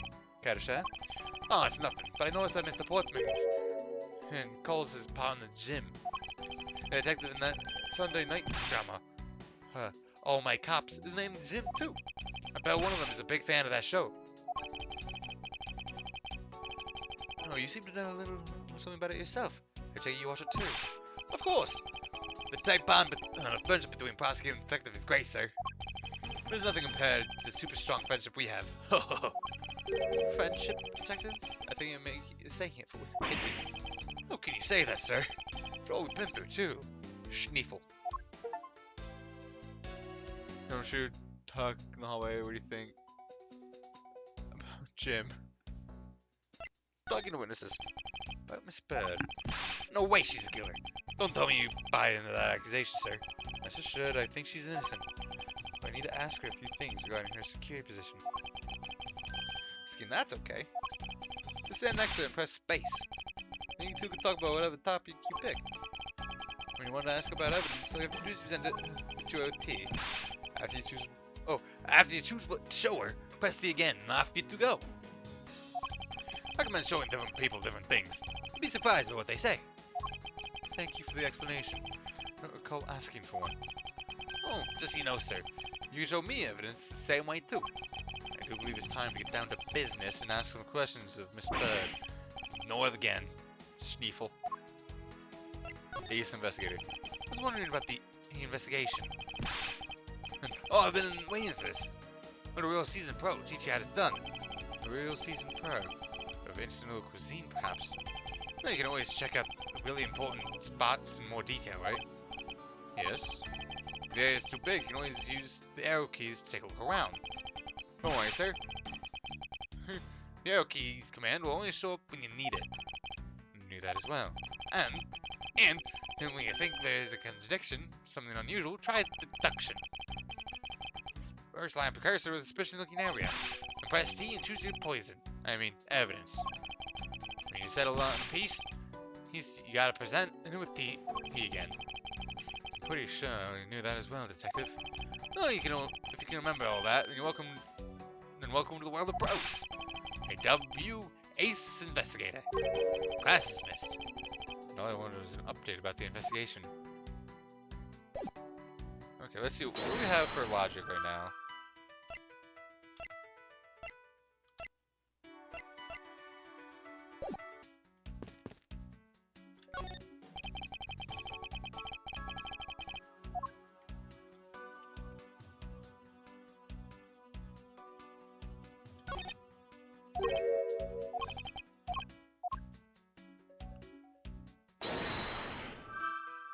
No, that doesn't work.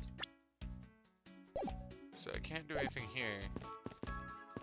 So that must mean I have to connect something. Okay. Oh, one moment.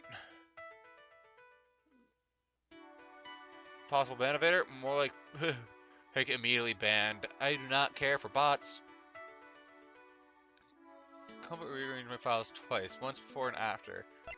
Why? This key went missing from 1 AM to 2:30. Other than the victim's gun that I found, what other gun could be playing here?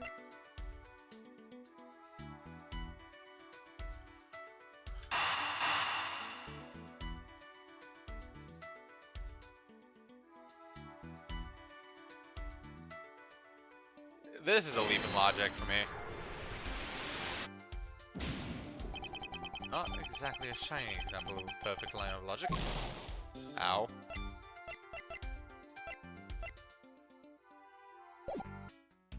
Well...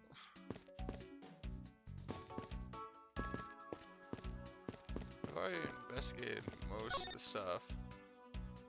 Use the master key, okay. What do you mean by use the master key? Oh, I had to use it to open the door for this prosecutor who had forgotten his key. It's my job as security guard, right? Ah! That's right. I just remembered. The prosecutor who forgot his key. There's Mr. Portsman, sir. What? Please, tell me more, Miss Bird, quickly.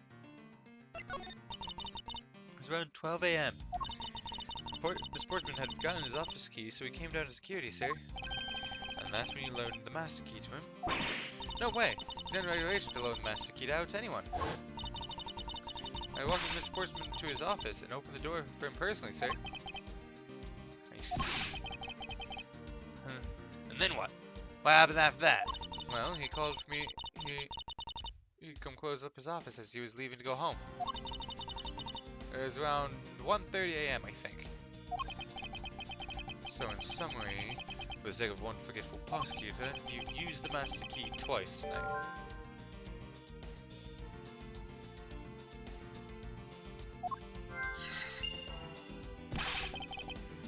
Talk about suspicious! I can say that you never left your keys at home, detective. It was supposed to be a thorough examination of Mr. Portman's door.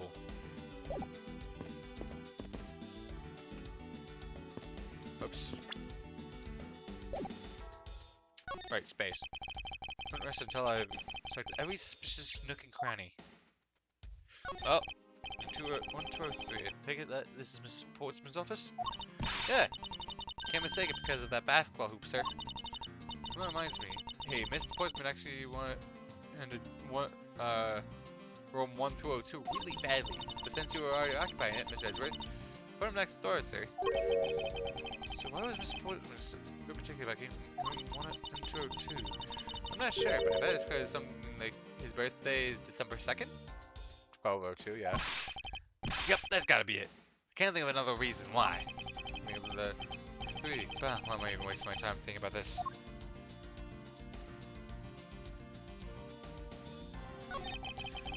And then the same thing here.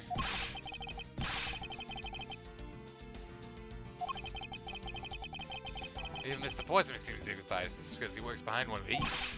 Nonsense, man. Just become more or less dignified because of where he works. Well, he seems more dignified than Mr. Payne. Mr. Payne? Supposed to custodial work can also be dignified. The silly shit in life. It's Mr. Portsman's personal basketball hoop. Can't believe he put something like this in the hallway of a prosecutor's office. But you know, it's actually pretty useful, sir. I haven't got lost trying to get to the office since it's been here. How long have I had the same office? Yet you still manage to get lost.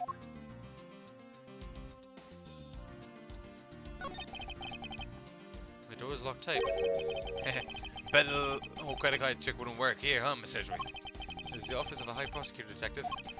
These doors would be pretty ineffective if the average cat burglar could get through them. Aha! So I guess only a great cat burglar could get in. That must be who our culprit is. I advise you to return that conclusion to whatever pawn shop you bought it from.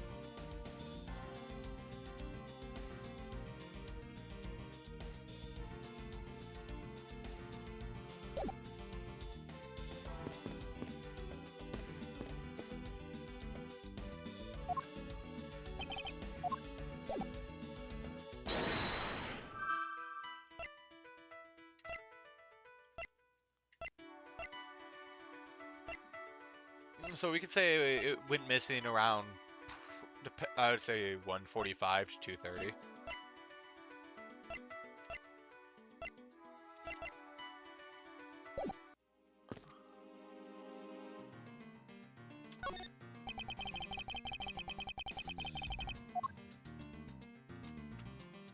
I can't present anything here.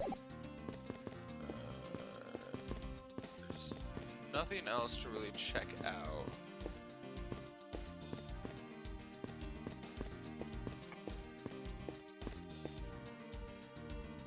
So, okay, our logic has to work here now.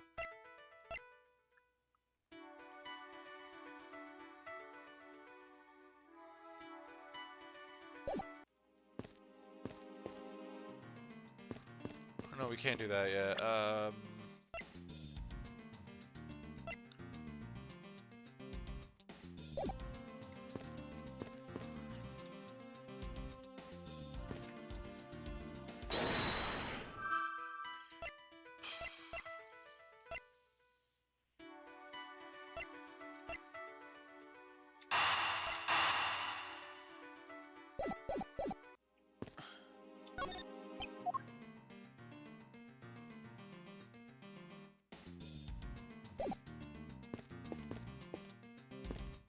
I have to connect logic now. Wait, there's something.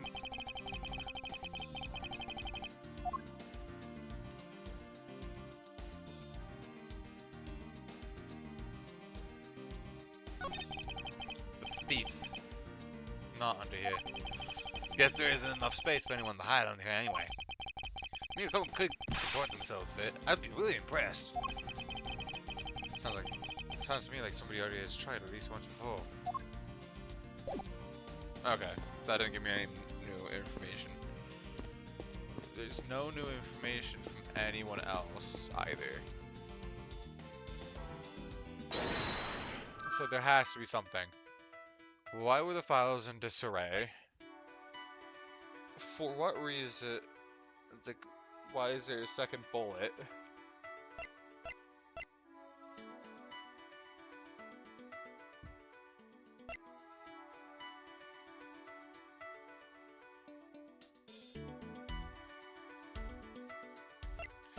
I'm piecing this story together due to meta knowledge. Uh, what had happened is, what I'm thinking is, Portsman, switched the numbers around.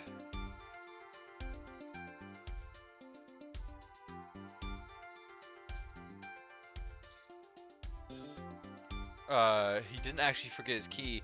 He switched the numbers around, on the plates so that, Miles's would be 1203 and his would be 1202. And then had Maggie unlock Miles's door.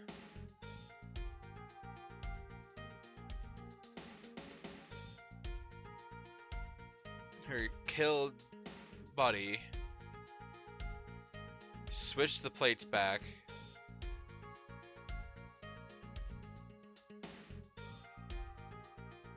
And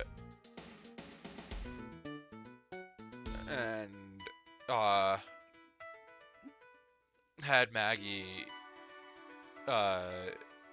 lock his door.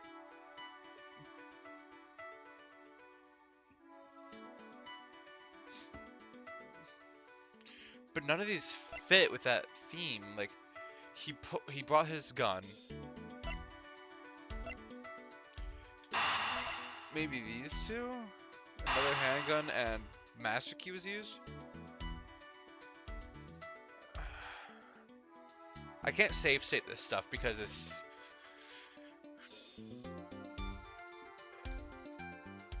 Well, I don't have the logic for the plates yet. For some reason.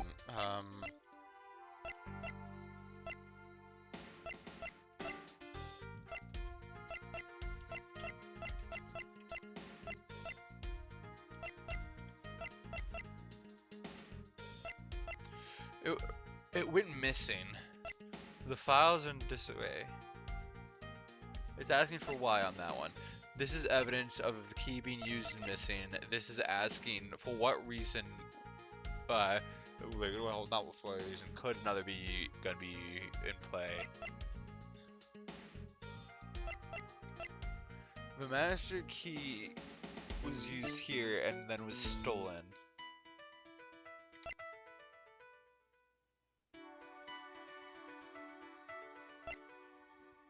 My question is the why. Let's connect these two if we can. Let's go the other way around. Oh, that worked! Miss Bird, I'm afraid there's a flaw in your story. What? No way, pal. I mean, sir. You said that you locked up Mr. Portman's office at 1:30 a.m., right? However, the master key had already been stolen at that time. Wow, nothing gets by you, Mr. Edgeworth. You saw that contradiction like a pro. So forgot about that. Thanks to you, I remember it now. Hey, it was around that very time I noticed the master key is missing. And, well, I'm a security guard, sir. I can't just admit to losing the master key, now could I? So I pretended to lock up his room, sir. You pretended? I used my house key, made it look like I was locking up, sir. So in all actuality, you never did relock the door then? Well, I thought that maybe it'd go lock after I found the key. But come to think of it, I guess the door still hasn't been locked properly.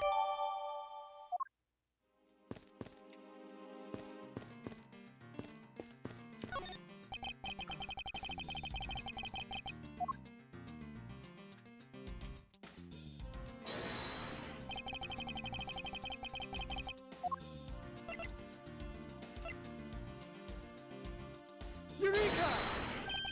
There's a contradiction here between reality and the evidence. If what Miss Bird has said is true, then why is this door locked tight? Huh? You know you're right!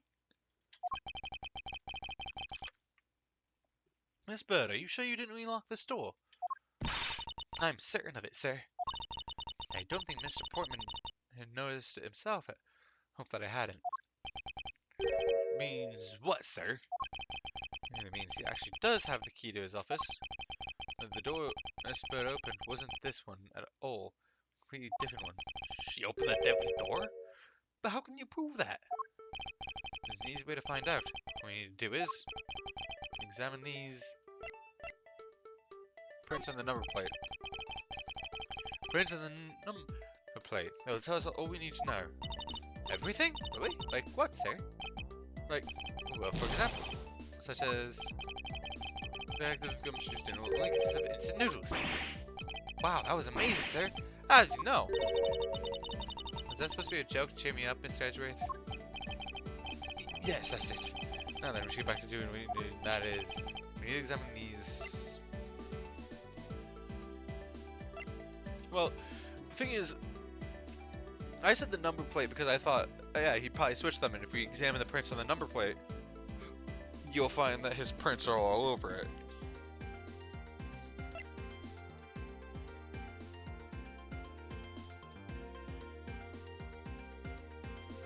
Prints on the doorknob.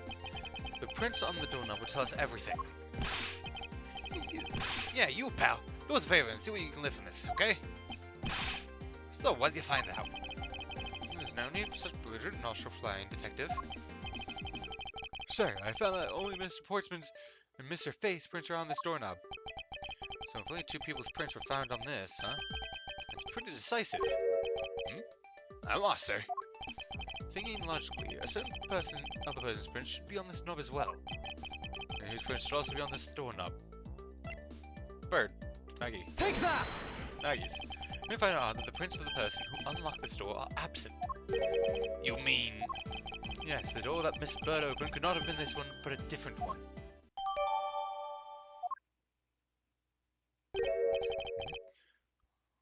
What have we here? A very suspicious looking nookie cranny. Basketball. Is this basketball property of Mr. Portsman? Yes, sir. He's always ready for a match. Basketball, soccer, dodgeball. Oh, basketball, soccer, dodgeball, tennis. Doesn't really matter what sport it is. He's game. Although I think it'd be a little hard to play tennis with this ball. That isn't the point. You should be focused on, detective. You're right, sir. Now I know what I should be focusing on. Bad Mr. Portsman. Someone should teach him to clean out his toys and complain. I think we've reached the end of this conversation. I noticed this. What's this? What are you looking at, sir? Oh, hey. How about a game? That's okay, detective. I just found the position of this hoop to be a little off. Hey, you're right, sir. I guess it shifted when someone made a seriously sweet slam dunk. The position of the hoop is definitely unnatural. Better take note of this. No signs it's been moved. What is this? Looks like a scrap of paper. I'll get it, sir. Let's see. Oh, there's someone written on it. I brought 3 looks like a note from the victim. Yeah, it's from Mr. Portsman.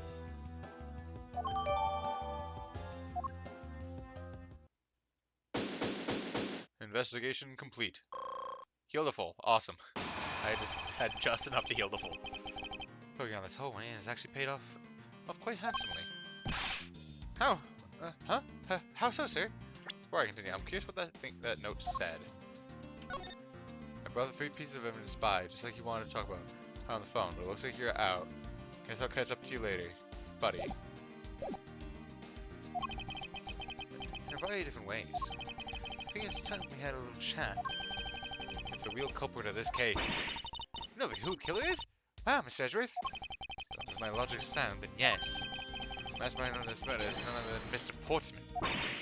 What? Him? I knew it. That's exactly what my logic senses were telling me too.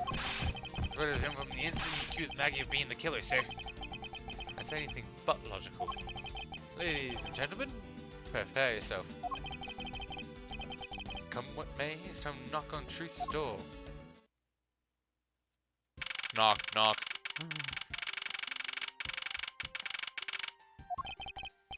Mr. Portsman, I finished up processing the bloody letters, sir. Alright, let me take a gander at it. Pass it here. Actually passed it. You're looking good. You better take good care of this.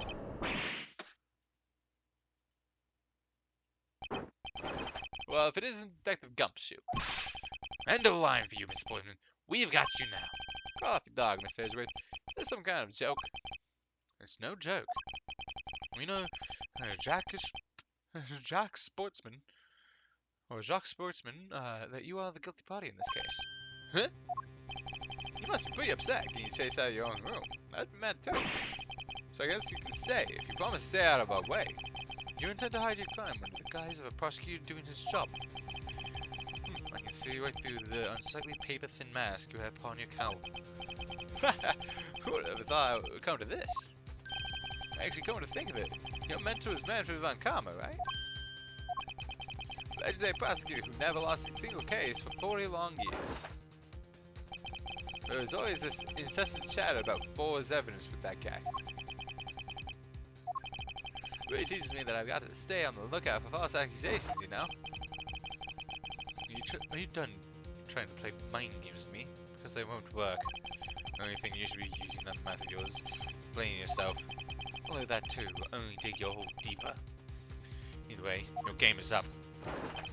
Well, aren't we full of ourselves, even though you have yet to prove anything? Back to testimony and rebuttal. I have no idea what sort of harebrained idea you have in mind, but there's a mountain of evidence that points away from me being the culprit. Besides, how, may I ask, do you propose I unlocked the door and got in here? Master key.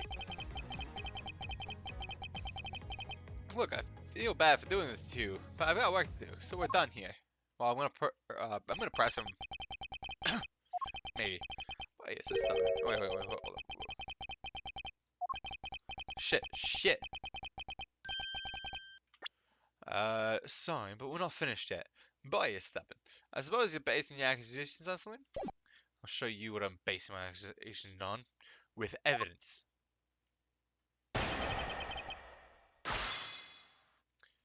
Okay,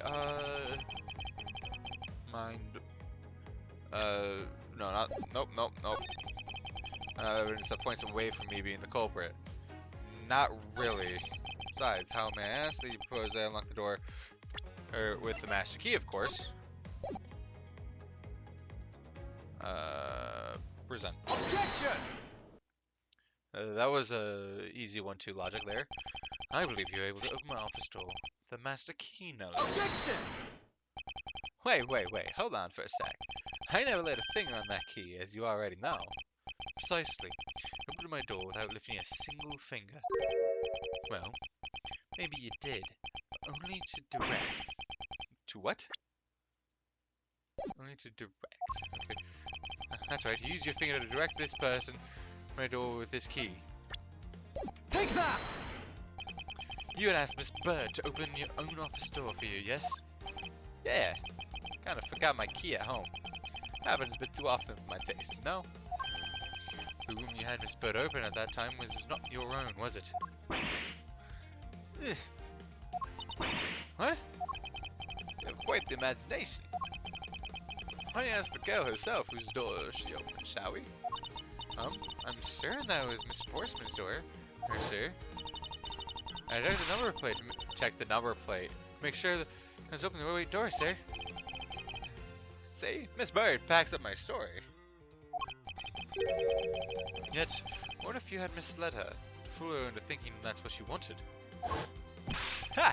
And how do you suppose I did that? By switching the number plates on our doors, for example. That's right, they do slide out pretty easy.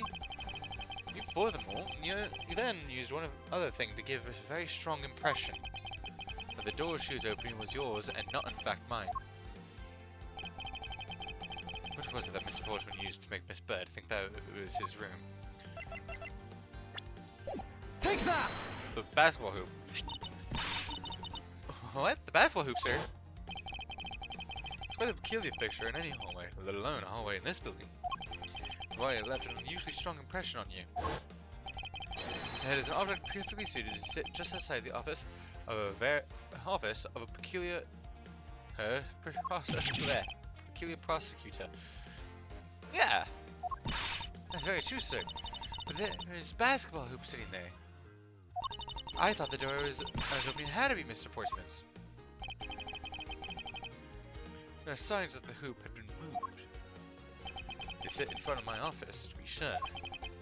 I see. So that's how you throw suspicion on people. Thanks for the tip. I think your conjecture is a little off of the racetrack. Nah, because now you're just spouting nonsense. I had the girl open my office door. After that, I was in my room the entire time. You don't have a single reason to suspect me. So he intends to claim his innocence to the end, does he? I'm as pure and innocent as my jacket.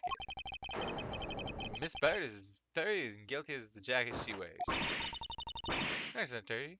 I'll have you know I just washed it yesterday. Please calm down, for I intend to show you who is the one truly covered in slime here.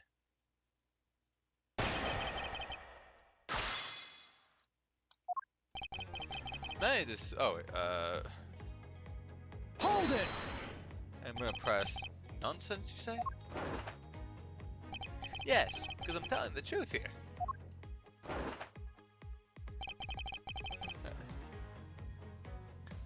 Hold it! Using the master key, of course. Sure, no problem with that. That is what the master key is for, right? I should place it in an elaborate labyrinth of some sort for people like you. After that, I was in my room the entire time. I had to go open my office door.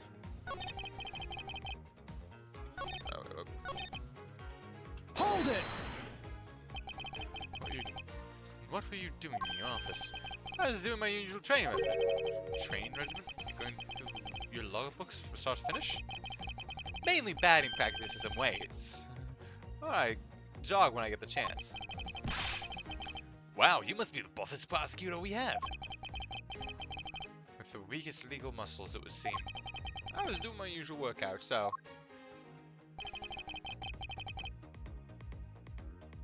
Hold it! They're giving you quite a few reasons, actually. Objection! But none of those would stand up on their own. Objection! Then what about all the evidence? Objection! It's all circumstantial. No judge would convict on such flimsy evidence. You're trembling a little. Purchase it. All I have to do is find the flaw in this testimony. Okay, yeah, no, that makes sense. You were in your room that entire time. When was the bio was found around 2:05?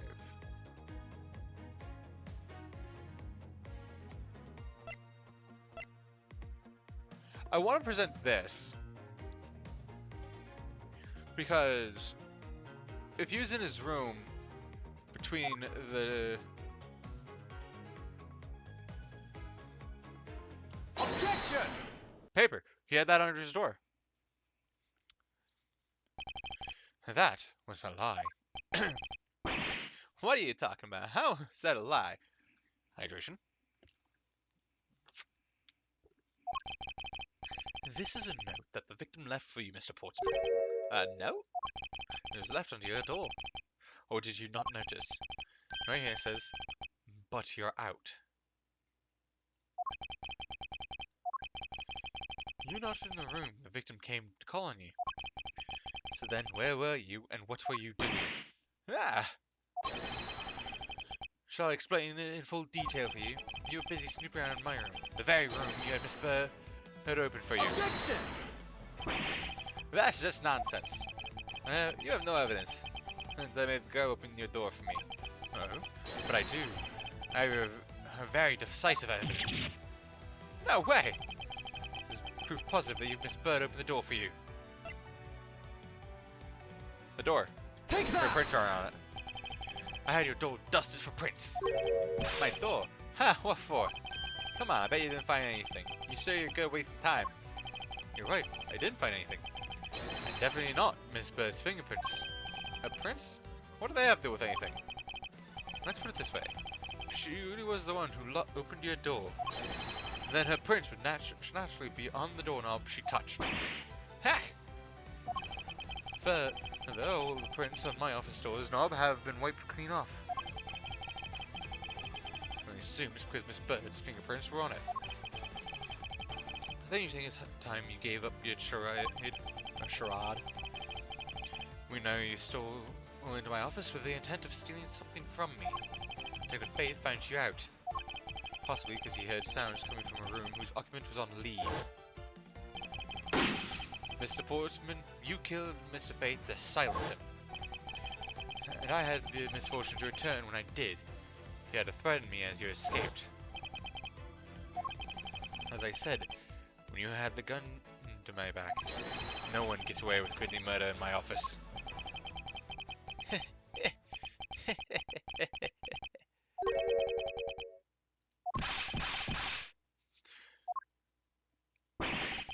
What's so funny, pal? Well, that look of seriousness on the face of this office's finest prosecutor, as he makes a huge mistake in accusing me, he is simply too much to bear. There's nothing else like it in the world. What? Mr. Edgeworth just explained it all, and he even backed it up. You're the murderer. Stop trying to be slippery and just admit the crime already. As I said earlier, it's all circumstantial, so full of conjecture. You say you checked my doorknob for prints? Well, I can readily confess that I had wiped that knob down well. Huh? I'm a little obsessive compulsive, you see. I don't want to touch the doorknob that you had touched. So I wiped the knob down as soon as I could after you opened the door. After that, my experience that only Dim's and my own prints would be on there. You made that up just now, didn't you? Furthermore, there's a note Jim left for me. Do you know exactly when that was? Oh no, we could have left it there before I arrived at the office. Like early evening, for example. So you failed to notice a note in your doorway. Hey, even geniuses fail sometimes. I was probably too preoccupied with my work-related matters. Although that's no excuse.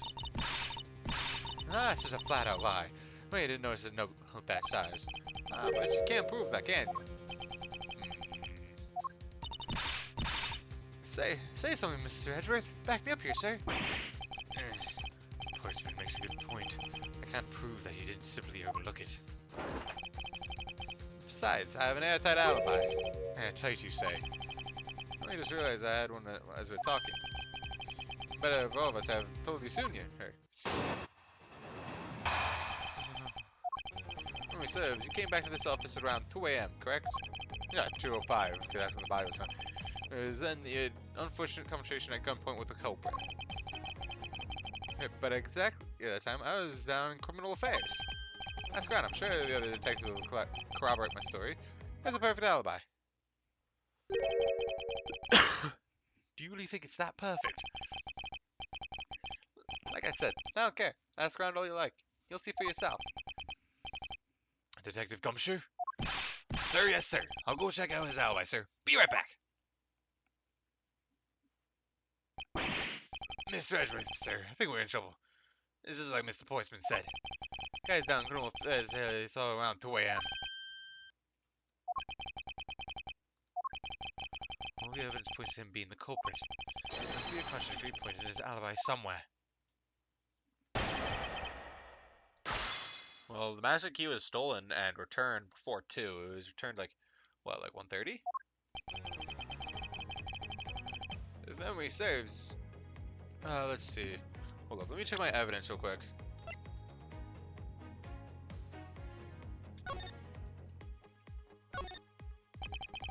Master key, every office in the building.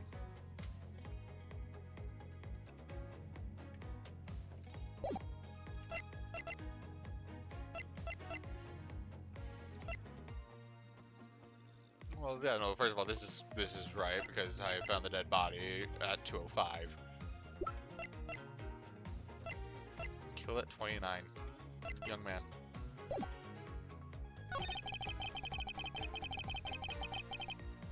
Yeah, that's right, but... Hold it! So you pay the criminal affairs department a visit. Yep, right after I left the prosecutor's building, I head straight for the precinct. Ask for the other to cover my story. Perfect alibi. Well, we actually did ask around, so it has to be this one. Hold it! As you say, however, Rames bumped into the culprit. Tell me, hey, did you see the person's face? Was it me you saw? It was pitch black, so I couldn't actually see. Objection! Oh, come now. I'm sure you saw something. Try a little harder, why don't you?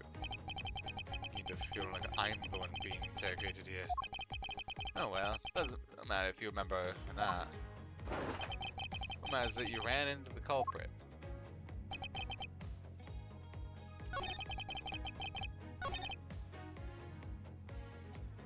Hold it! You are correct, it was around 2 a.m. Are you sure? So important to me. You're spot on with the time. I'm gonna check my watch then. Make no mistake, it was 2. I'll give you testimony like bro, so you came back to the office at 2.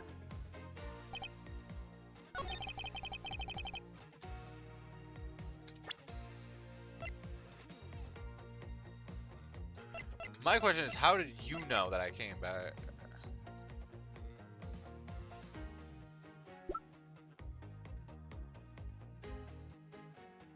How do I get rid of this alibi? Because this man was...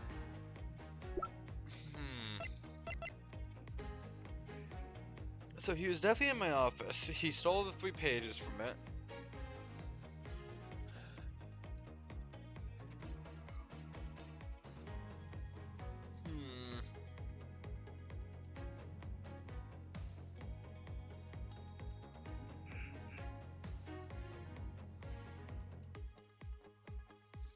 How do I go about this? Because if I go this simple route, I would present this. Because how would he have known that I was back if he was in criminal affairs?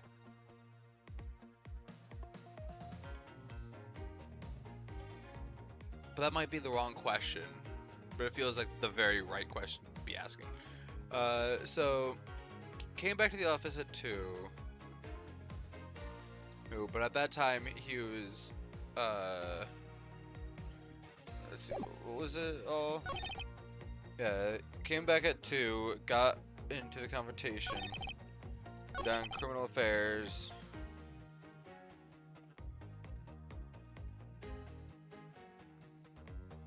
I'll press him on this. Hold it! Well, we did go ask around to confirm your testimony. It's just as I said, right? Yes, sir. The detective said that you saw you at that time. See, that was a perfect alibi. It's the ace I had up my sleeve. Possible he actually does have the perfect alibi. What's wrong? Well, sudden sullen look on your face. Can't you say anything back? Oh, can't you say anything back, Mr. Edgeworth? I think we reached the end of the line. It's time for to get off this crazy train. You there, sir. Please escort the young lady out. But remember, be gentle. Maggie! Detective Gumshoe!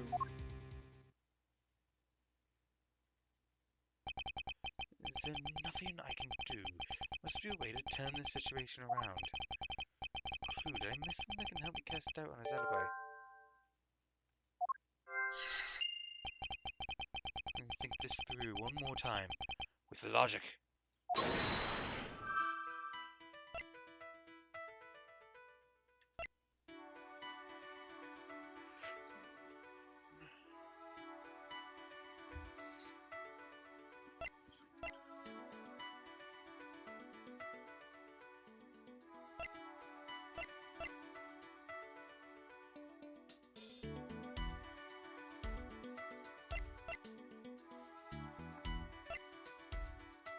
Okay, so it has to be one of these. Because I did everything I could. Why did they rearrange everything? Once before, once after. Because they did it once because it looked like this. This in the picture.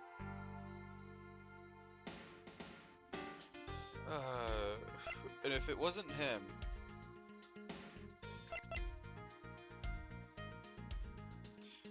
my thought process is the precinct's clocks are an hour fast.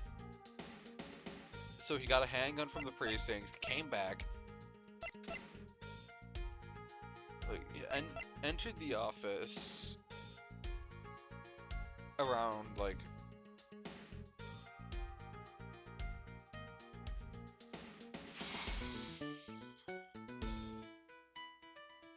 I feel like this has to connect to one of these two. Because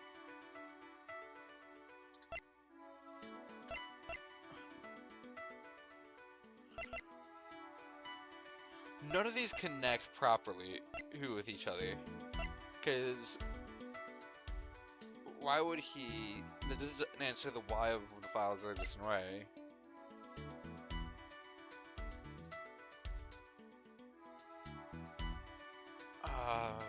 God. Because if it's files in disarray, that's... I feel like that's a massive leap in logic that requires you to be like, what is the answer to this? Because you got the handgun, and then you've got files.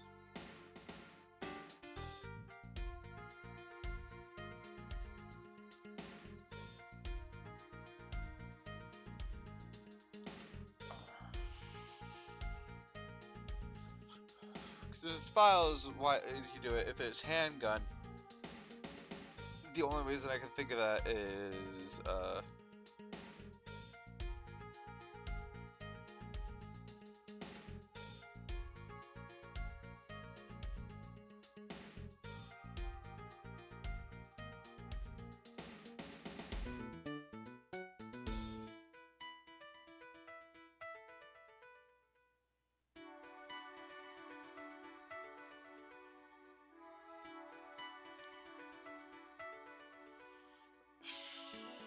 so wait, if maybe it's telling me like, hey, I'm gonna get another logic saying, hey, there had to be another visitor because there's another handgun, because it couldn't have been him, right? Hey, that worked, awesome. There were 2 bullets left at the scene of the crime. One that robbed Mr. Faith of his life, and one that nearly robbed me of my jacket. However, the murder weapon only shows signs of being fired once. That it is entirely possible that a second gun was used in my office tonight. We've seen how the killer had to steal Mr. Faith's gun. Now the killer had another gun to put up their sleeve. Therefore, the second gun could have been the property of an entirely different person, which could mean that there was another person who paid a visit to my office tonight. Ooh, that's another logic.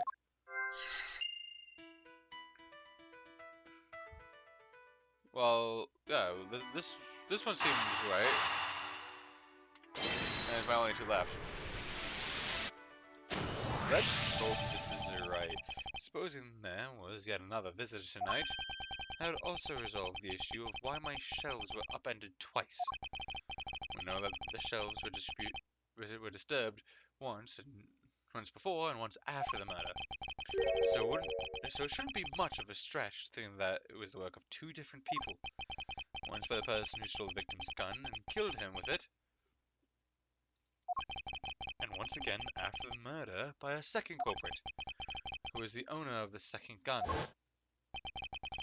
Suppose that the second culprit's gun was the one that was pointing at my back. Objection! Mr. Portman, seems I need to amend my assumptions regarding this case. Great.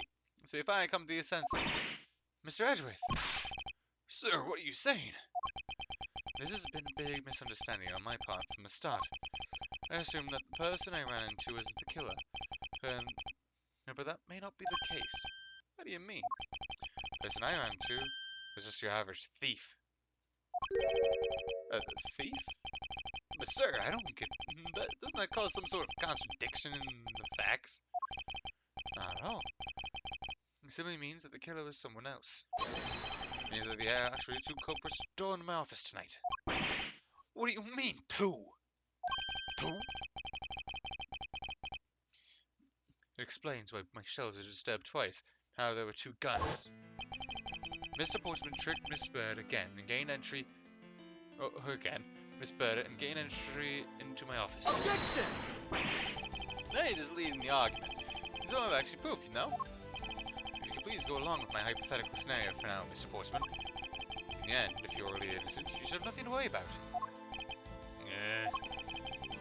Now then, returning to my scenario. Mr. Portsman was out to steal something from me. And why he checked my secret safe and ransacked my shelves. This is the first time. So then, this would be when the files were put back in the wrong order, right? Correct. And then, just when he was about to look somewhere else, who should walk in but his own partner, Mr. Faith? Why did Mr. Faith come to your room, sir? He probably had business with Mr. Portsman, which is why he was in the area. That's when he noticed I was going to my office. This would be my guess. Oh, because you're supposed to be on your way, right? He must have thought it was odd, so he came to this office to check it out. Correct. And as a detective, that was the right thing to do. But when he came in, he found his own partner standing there. Because it's Mr. Portsman, Mr. Faith probably let his guard down. But Mr. Portsman was not so unmerciful to let him live. He waited for a chance and stole Mr. Faith's gun from him, and then BAM! He killed him. He silenced Mr. Faith, catching him in the act of stealing.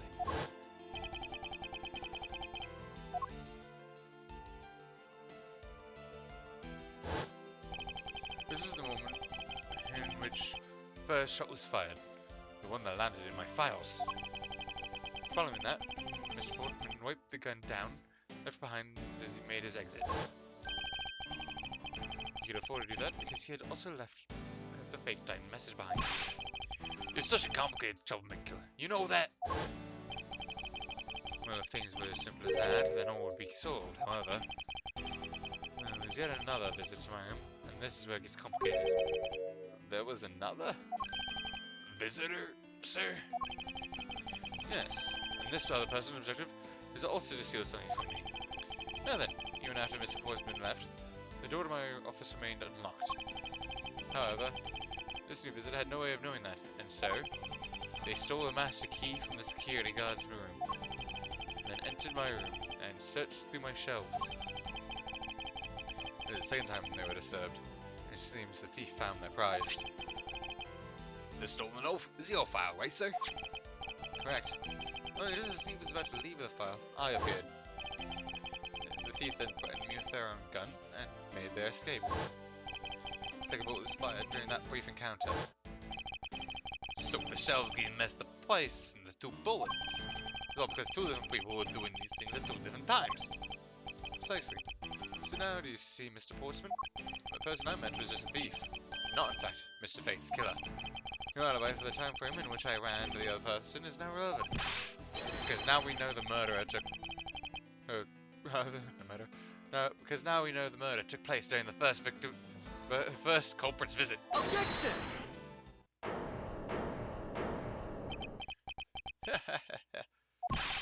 What's so funny, pal? Absolutely splendid. Your scenario explains everything. Of course it does. It's Mrs. Edgeworth, after all.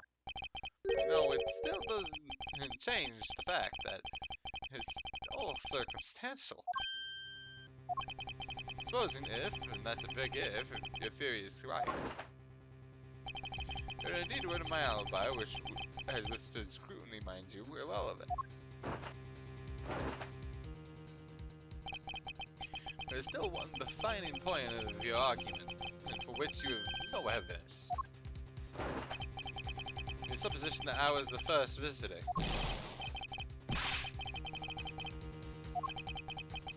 But he has a point. There's no proof at this point. Say that, sir? I don't believe this. Don't worry, Maggie. I'll do something if I must. You know something? I find the tool to be somewhat peculiar, Mr. Edgeworth. The person you met was plain old thief. Why is a person not your main suspect? That is, if your theory is correct.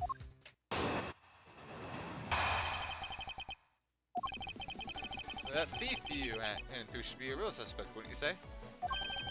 We should be out there looking for that thief right now. They might still be nearby. to repeat myself, but as I've already said, train in my room. When Jim came to deliver some evidence to me, I was down in criminal affairs. I can't be expected to know what happened here after I left. So you think we should be out there looking for the thief? Of course. Sometimes we'll be having these dead-end discussions. I don't think it's all dead-ended. If I need your alibi, it'd be fascinating. Let's continue where we left off, shall we? I know he was lying. I know he was here at the scene of the crime. Just had to find a way to prove it. Press fucking everything. It's a staple in this game. Hold it! Actually, no, it wouldn't. Why not? It's elementary. The dying message, of course. Myth of Face Killer was clearly, very clearly left those letters on the spines of those files. And after they were on there, the thief stole one of them. You mean the Zero files, right? And that's how we also know the letters themselves were set up, and not from Mr. Faith. If the thief was the killer, do you think they would try to undermine themselves? Ah! Maybe the killer just didn't think of that either. Yeah, that might be it. Or just maybe. We should be out there looking for that thief right now. They might still be nearby. Hold it! Once escaped, I highly doubt a thief would linger nearby. Well, you never know. Maybe they didn't get what they were really after. Oh? You talk like you know quite a bit about this thief. Ah, it's nothing like that. I have no idea about anything after all. I hate to repeat myself, but as I said, I was in training. Hold it! But according to Mr. Faith's note, hold on, I thought we already cleared that up. Did we say that Jim left that note for me near the evening? Well, that he left it at a different time, say just before he was murdered. I don't have any, no. You see, this is again I was in my office the entire time. When Jim came to deliver some evidence to me, yeah, I was down in criminal affairs. Hold it! Why didn't you go there with Mr. Faith? That's because he said he was tired and was going to take a quick nap. You know, the sofa's in the hallway. I can sleep on those. One of his habits. One of the evidence he brought. There are things related to yesterday's case. Just 2 items. A gun and a pendant. Interesting. This piece of testimony seems too crucial to let slip through the cracks. Hold up. Here. 3 pieces of evidence. Where's that? Objection! We found his bullshit. Only 2 pieces? I believe the proper phrase here is, you fail. Excuse me? You fail as a prosecutor, Miss Portsman, as you intended to keep evidence hidden from me. What are you talking about? I haven't heard anything from you. Here's a piece I think you should read carefully. It says that Mr. Faith is bringing 3 pieces of it. Yes, and this is the victim's real dying message to you, Mr. Portsman. I can't believe to get tripped up by simple arithmetic. Where is the missing piece of evidence? You have it, don't you? Only guilty you would make such a face. Here you come, Gumshoe. You don't have to say it, sir. I'll pat the guy down from head to toe. Don't come any closer, I'm warning you. It's all part of the investigation, pal. So don't even think about stopping me. No! Hey, what's this? He had this on him, sir. Despite what you said, it appears that you do have something to hide. Why would you hide something like that? There's only one reason anyone would hide evidence of this caliber. Because it unequivocally point to that person in himself as the real killer. Let's examine this videotape in a little more detail. The section of the tape that will drive the last nail into his coffin. I'm curious what else it says. Is it...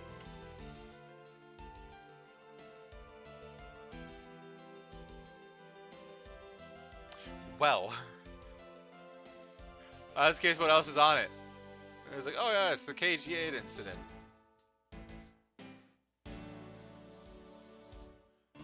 And then there's blood.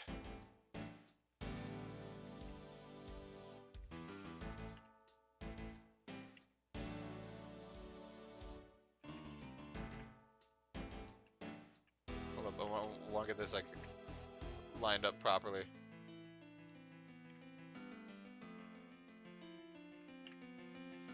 There we go.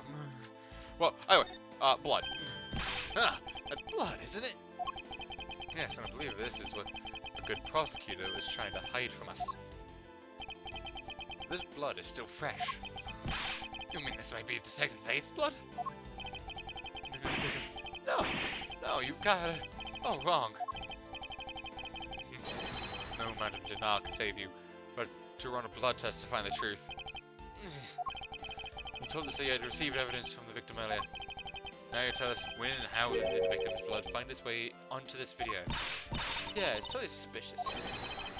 Was that the moment of his death? Did Detective Faith have this videotape on his personage when you killed him? You know very well there's no way to prove that. Not even if we had examined this tape for fingerprints. To take a guess, I'd say that the only ones on here who belong to the murderous you and Mr. Faith. No,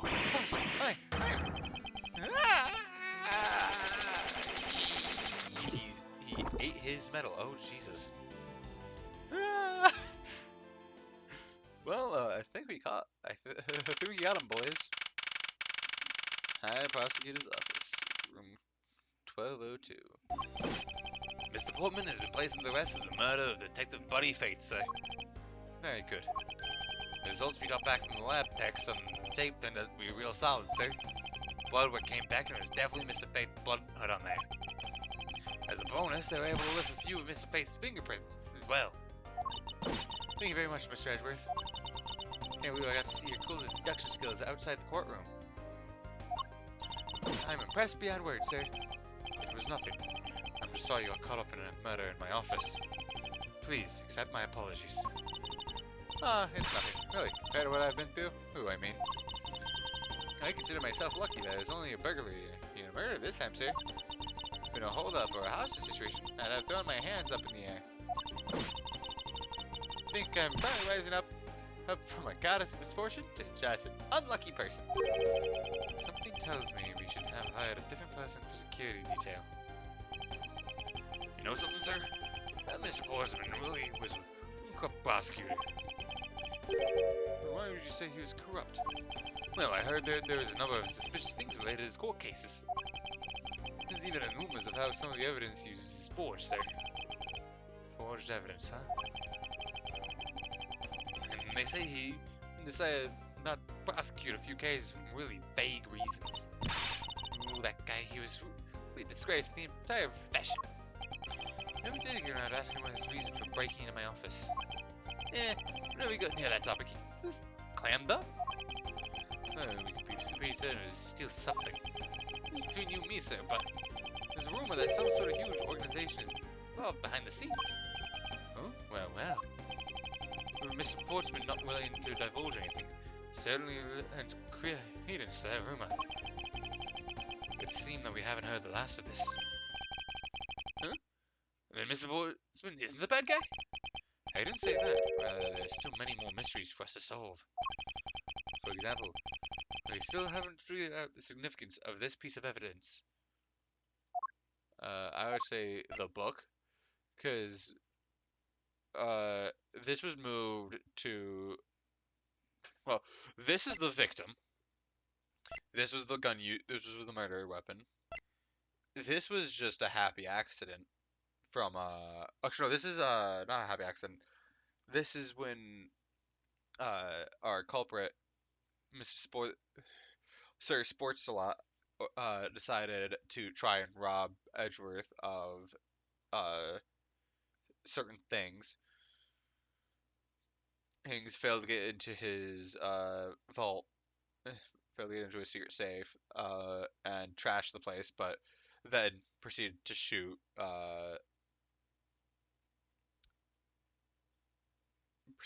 Billy. Couldn't think of his name for a moment there. And then we had this, which was stolen from the security office for the second visitor, and used for the first one to kill Buddy. Uh, this was to prove that Miss Bird had no prints. This was to prove that Miss Bird was tricked into opening Edgeworth's office. And this was to prove the fact that there was more than that. So this is the only piece of evidence that we just didn't use. Take that! The person who stole this file, the other villain of the night. Yeah, I wonder who it was. What happened to the stolen pages? Oh, and what happened to the stolen pages? I wonder, who in the world was it that held me up at gunpoint?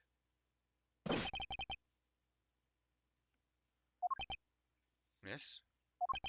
Came across this while I was processing the office earlier, sir. This card. What is it, sir? Is it a bird or something on there? It's not just any bird. There's a mark of a raven. A three-legged raven. Excuse me, but can someone tell me how Edgeworth can see a raven in this? You should know what this is, detective. Oh, okay. It's about that thing, isn't it? The great thief everyone's talking about? This is the mark of a great thief, Yatagarasu. Under the mark of a legendary bird, the Yatagarasu is a noble and modern Robin Hood. Labeled mysterious and phantom-like, Yatagarasu appears and vanishes at will.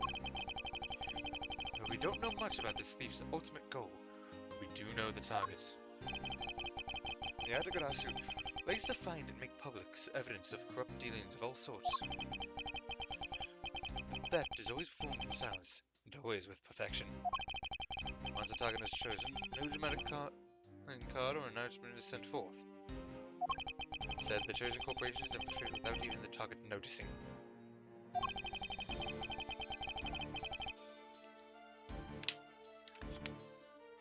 Some days later, the evidence that was found is sent out to mass media, along with a single card. Although it's been a while since the Yatagarasu's last appearance. Hey, Mr. Edgeworth! Look, someone's written on the back. What? Let me see. There's the location where the thief put the stolen file. Oh, it's the location of where the thief put the stolen files. The person who stole the contents of the file is Yatagarasu. Yatagarasu. Organization. Quite a few keywords are popping up in this mystery. We're in my office. The return of the great thief, Yatagarasu. Looking back, I can't say I didn't see these events coming. They were heralded by the incidents began to occur 2 days ago.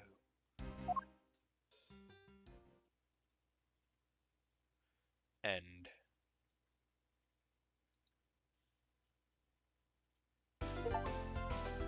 Turn on visitor for completing episode 1 of Ace Attorney Investigations, Miles Edgeworth, with story mode.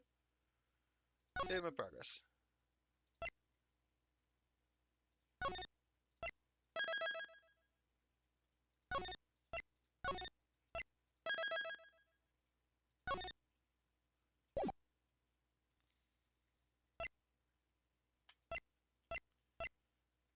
Wow, there is 5 episodes here.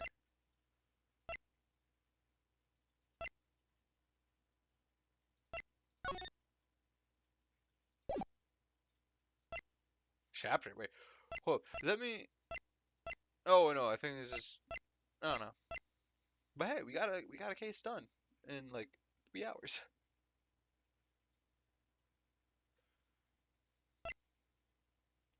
I feel like the cases will get longer and longer, though, as we continue. Oh god, that one's just Gumshoe.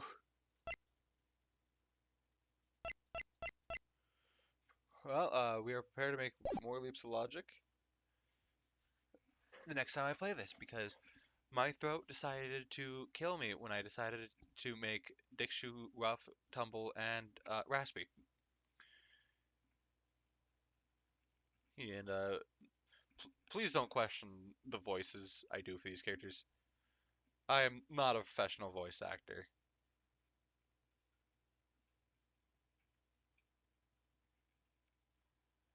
Uh, yeah, I'm gonna end it here.